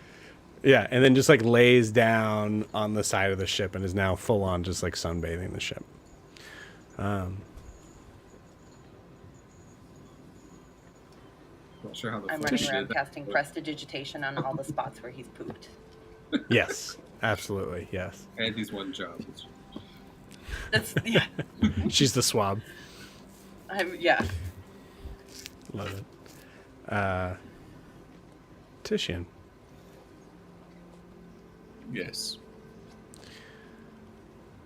That name came such out of left field.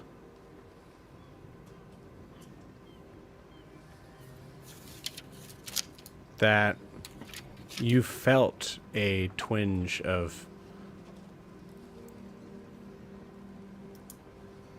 just like almost falling out of it. Why do they have that note on a piece of paper?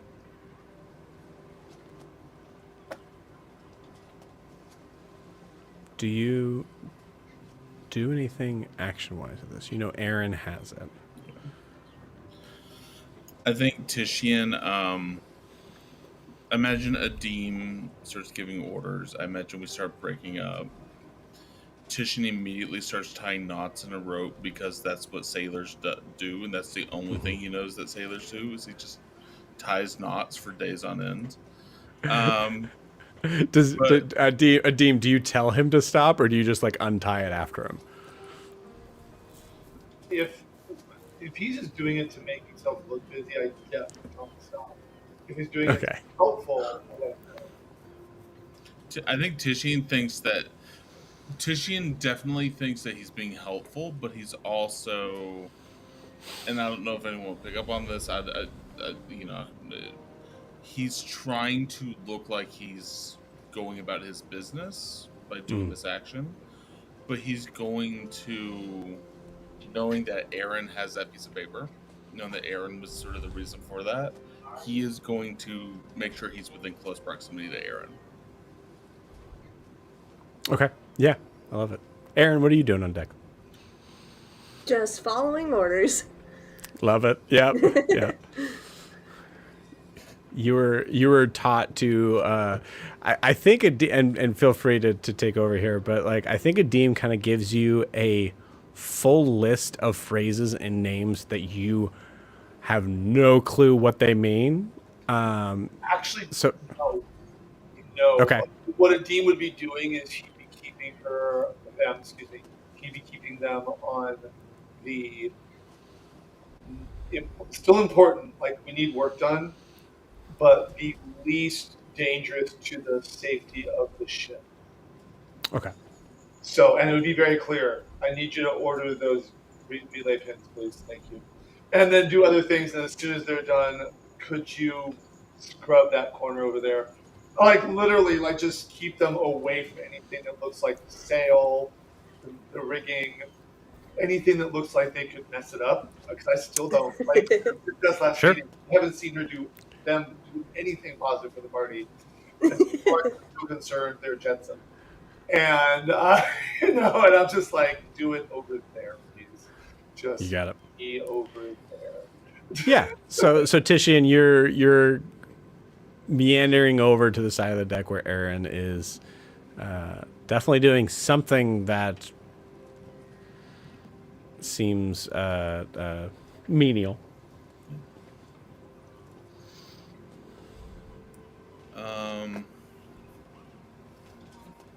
Oh, hey, Aaron. How's it going? Well, hi. Have you been okay since everything? Oh, yeah, I'm doing great. I'm just enjoying the ship time. Being careful not to step on the poop deck. I don't really know my way around the ship or anything like that, but yeah, I'm doing okay. How are you? You doing all right? Yeah. Yeah, it's nice to be out in fresh air. Nice. Hey, you mind if I ask you about something real quick? Is that all right? Yeah. Yeah. All right. So we've like known each other for a little bit, I think, and I know that you're kind of a like sneaky, like you like to keep your cards close to the chest, and I appreciate that. I'm not, whatever.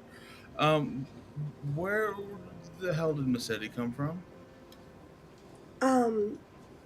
After everything, when we were trying to leave, Lady Lavelia passed off the note to me. At most, I can assume she maybe knows someone up there or has connections that can help us. I've never even heard of it. I didn't know it was a place. She didn't say anything else about it. Like she didn't share. Like go to Mazzetti. You're gonna do Mazzetti things or anything like that. She didn't share like any history or any sort of like like goals for Mazzetti or anything like that. It was a quick moment. There were guards everywhere, and I don't think she wanted anyone to see that she was trying to help us. So there wasn't time to explain. Are you sure you feel pretty confident that she wants us to go to Massetti? I'm taking that. No. That's the only direction we seem to have at this moment. Dairs Wharf, and I mean, we can't bring We can't bring Elissa to Mir to rescue a whole town, you know. We can't really bring her to Eriskar. It's the only sense of direction I've seen.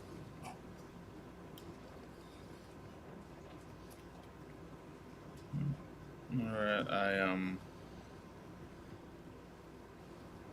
if it's all the same, I'd rather not go to Massetti, if that's all right. Definitely. We can Just- figure it out. Yeah, I just don't really want to.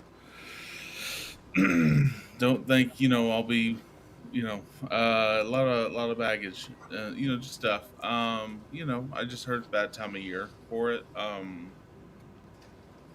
I've heard that it's not so much that it's hot, it's humid in Massetti. It's really fucking like, it's really hot, like that's just not a good time.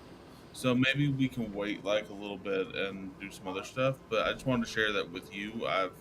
You know, um, I don't think we should go to Massetti. I just wanted to share that with you. I think Lady Lovelia is a lovely lady, no pun intended, but probably a little off on this. So I appreciate you sharing it, but I just want to like come to you about this first off. So. Tishian, we don't have to go to Massetti. I understand. Your safety and everyone's safety comes first, and if you don't feel comfortable, we don't need to go. It's not that it's not safe. It's humid. Okay, it's humid there. It's just not a good time of year to go to Massetti. We can go there in the winter. It's fine. It's beautiful. But if we go now, it's just too hot. It's not about safety. Everything's fine there in Massetti. I understand. All right. Well, I'm sorry. Not tying is not my strong suit, so I'm a little perturbed by it. I apologize. No. I think I'm gonna go walk over here and count to 20 and keep tying some knots. So, I'm sorry, Aaron. But thank you for hearing me out about Massetti. I appreciate it. Yeah. Let me know if you need anything. I will. All right. Wish me luck. I got about 30 more knots to tie. So Good luck with that. yeah, it's a real thing. So I appreciate it. All right. Titian will just sort of tap you on the shoulder like this, and then he'll bye, and just sort of walk off.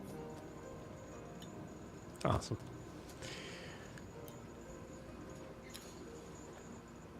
Can I just say, like, out of character? Can I have a moment out of character? Sure.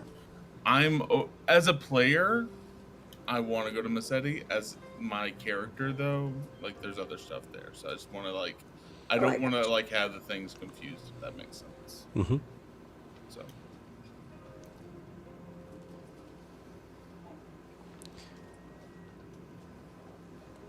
After that interaction,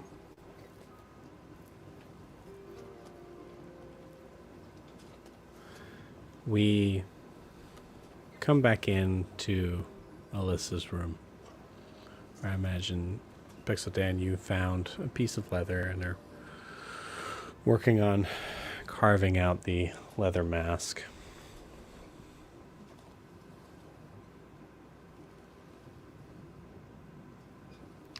And I think we just sit there for a second.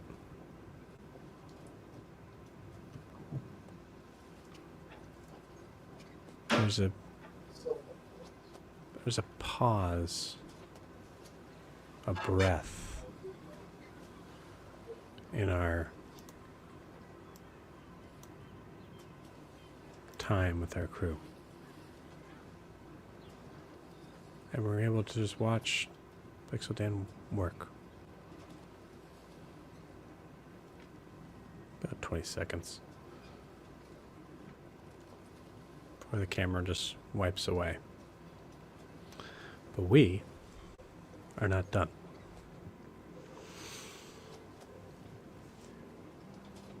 Coming back in, we see clouds breaking apart as we see this We see this raven fly just below, let out a couple of caws.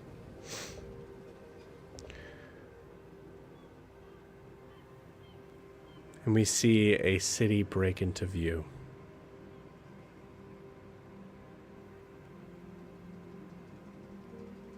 Settled deep into the mountainside. We see smaller buildings scattered around. A singular building with a bunch of large, tall towers and steeples. It's made very clear to us that Eriskar is a city that has been made for the Mortimer Ludus. As we see the raven kind of zoom in closer to the school, we see it duck out of view. The camera maneuvers to a tower just off to the left, into the window. Chris, I would like you to play Marvin. Marvin is a halfling boy, first year at the Mortimer Ludus. We're coming up to the end of the school year, and Marvin has been elected as the valedictorian, if you will, to give a speech at a small gathering. However, before Marvin is able to do that, he's given the high honor of meeting the headmistress, the owner, co-owner, technically, of the Ludus itself. You were given directions from your teacher. And we see you walking down the hallway. And Chris, I'm going to allow you to describe what Marvin looks like.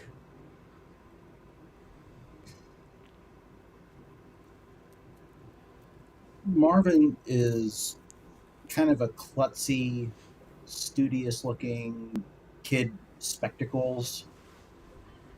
Probably not real well kept, as in messy appearance, things tucked in wrong, and just kind of absent. Obviously spends more time in the library talking to people than he does talking to other people. Marvin, as you're walking down the hallway to make that very tricky walk up the tower to Grancelli's office, you see a figure descending down. A black tiefling, dressed in all black robes. Someone that you've not had the pleasure of having class with yet, but you know as Dr. Kestrel. Kestrel. Dr. Kestrel, you being the know-it-all that you are, Dr. Kestrel is the professor of demonology.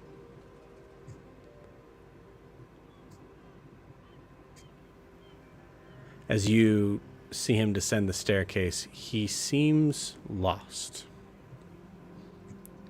Mind not there. You see him walk as if he's just about to walk into you. What do you do? I'll kind of clumsily not dive, but jump out of the way, excuse me, Dr. Kestrel. Oh, yes. Sorry. I know I'm easy to miss. Sorry I got in your way. Yes, you were in my way. Good day. Good day to you, Professor. You see him kind of clutching his hand as he looks like he's looking at you, but maybe through you. You see him continue down the hallway. I think in this moment we see Marvin just look past. You find that odd, but you don't know Dr. Kestrel that well. You shrug. You continue your way up the staircase. Mm-hmm. I would like Marvin to roll me a stealth check. So it's going to be a d20, and then I'll tell you. Actually, just tell me what the d20 was. I rolled a 12. Okay.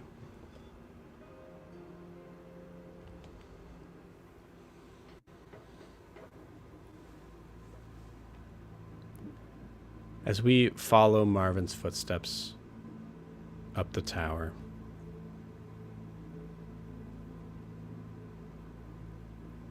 we go a little bit past him as we see him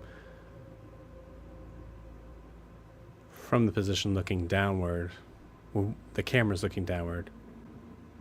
You see him pause and stop as he seems to hear voices. The camera seems to kind of move up away from him as we see, just as it passes the corner, Marvin's moving closer, but slowly. Hearing some insider information at the school couldn't hurt. Oh, yeah. I want to listen in. We see the camera pull back further, and we see it pass through a doorway as we see that doorway is actually closed. We hear the middle of a conversation. Chelsea, I would like you to play Grancelli Mortimer.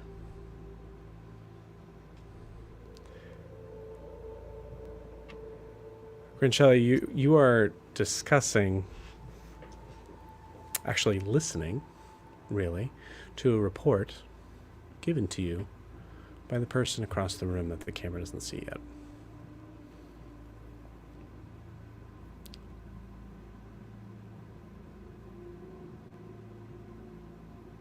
It is a pleasure, Miss Mortimer. Yes. I noticed.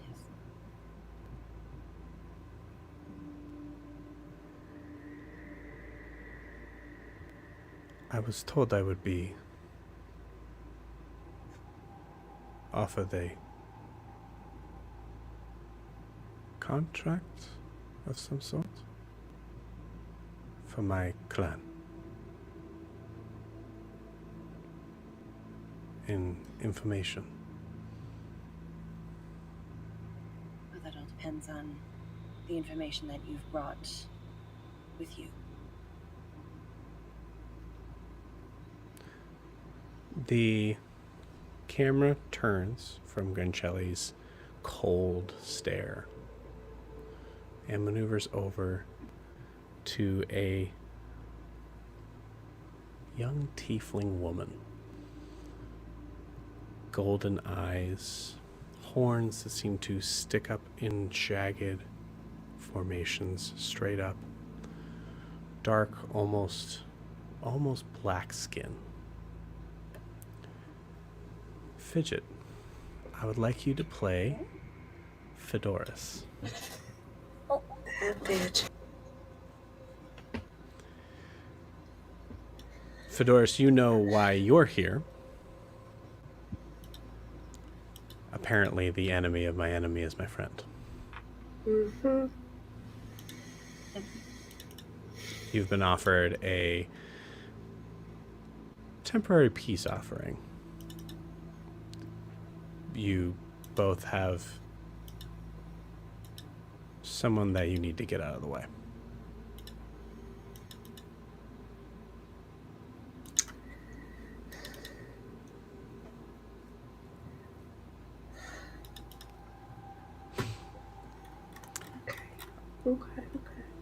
Um,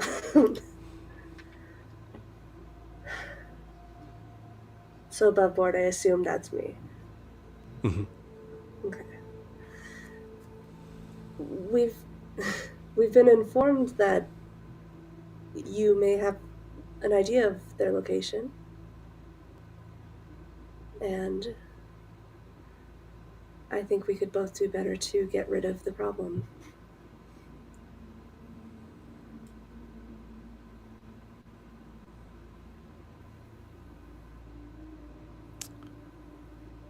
Grancelli, you are a woman of substance, but also of politics.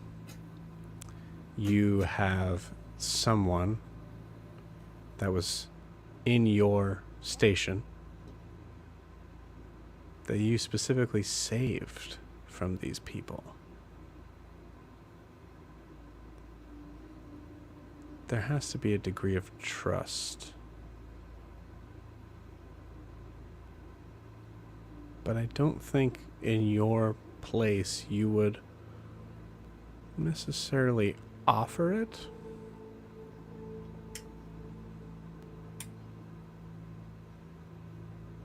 Full disclosure, you saved Aaron from these people.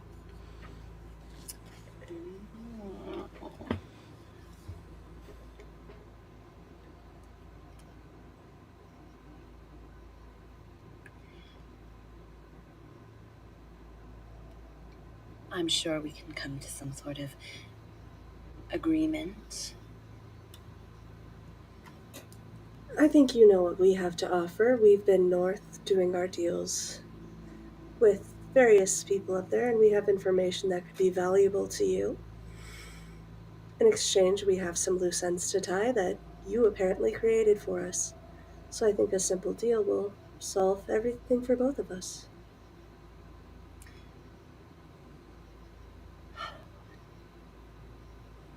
It would be nice to tie everything into a little bow, but unfortunately, one of those loose ends is proving to be rather useful to me.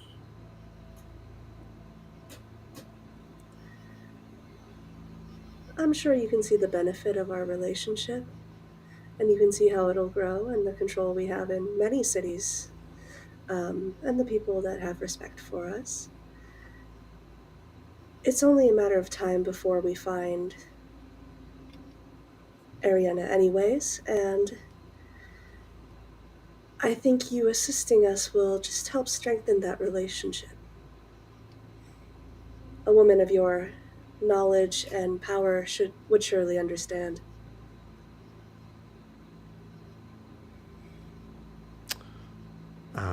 Fidget, please roll me a perception check. Perception.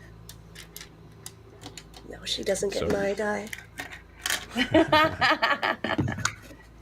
No, it's just a 12? d20. Okay. Interesting.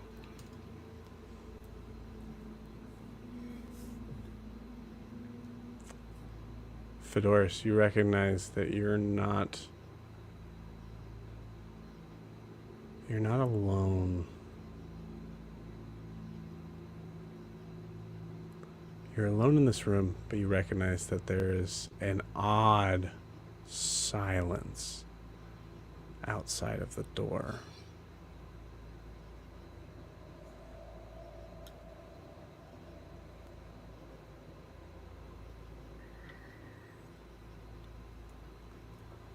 It seems our meeting has come to an end. I expect to hear from you soon. I will only be in the city for a short while. In the meantime, I believe you have a engagement waiting for you. We'll find you.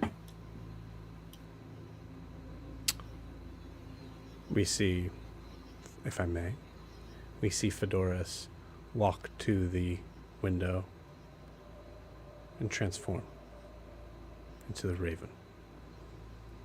She flies out. That's dope.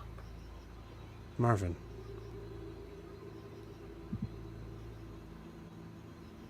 Actually, sorry, Grincelli.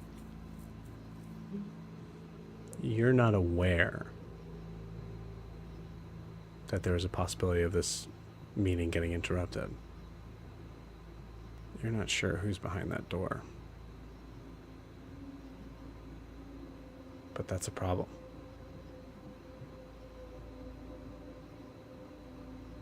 Marvin, do you knock?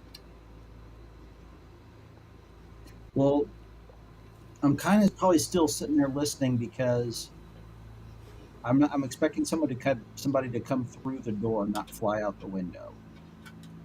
That's a good point. What you hear instead is you hear the door opening. Grincelli, you know that it was not you that opened it. You know the other person in this room. You know that they would not appreciate any meeting that is not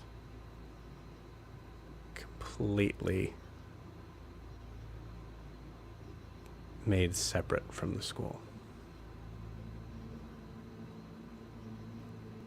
You look up at the clock and you see, as the door opens and little Marvin comes in, you see the clock go backwards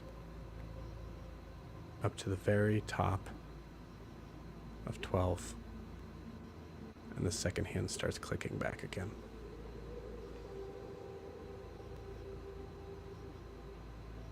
Your brother is telling you have a minute to fix this.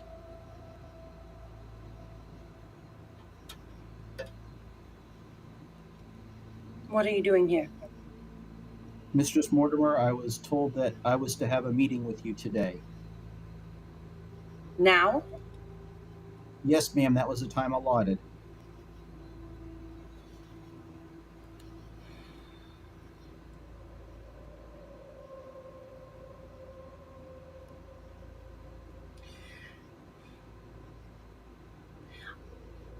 You will leave.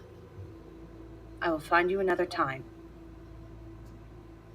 Yes, ma'am. That would be fine. Sorry to bother you. And I'll start walking backwards. You see the door just close. The last scene we see is as the door closes, a figure is behind the door, hood fully down, covering the face completely. You can see just the pale white of the neck.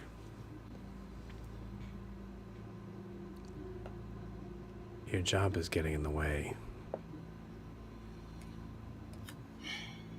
You know I like what I do.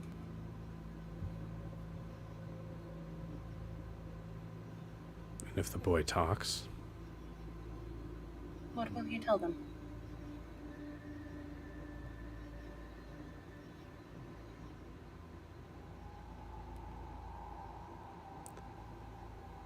fine.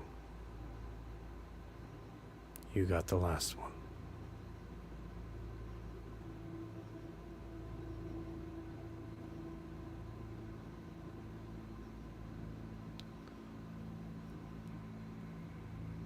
Do we trust them?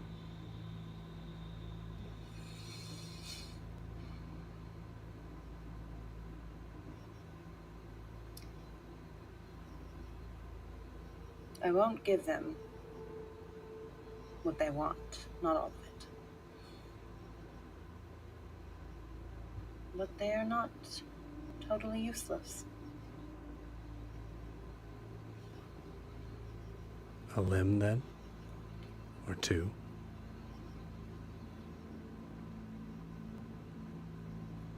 Start with one.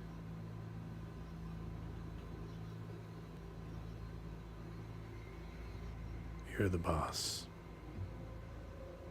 And we... Don't forget it. and we fall down to... Actually, I think we see the figure itself seem to almost fade into the back wall. Marvin. I need a dexterity saving throw. Oh no.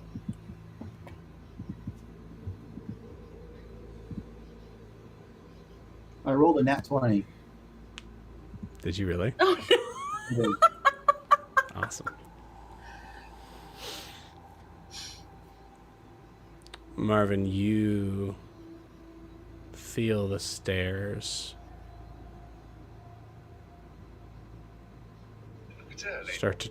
start to change. Steps move larger, shorter. You see them break apart into separate formations of different levels for left and right foot. And you see it stop, as you had stopped.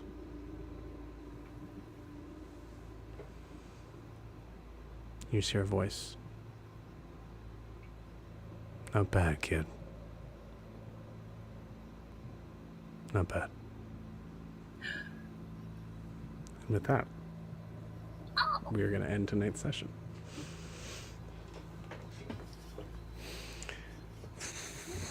See you guys next week.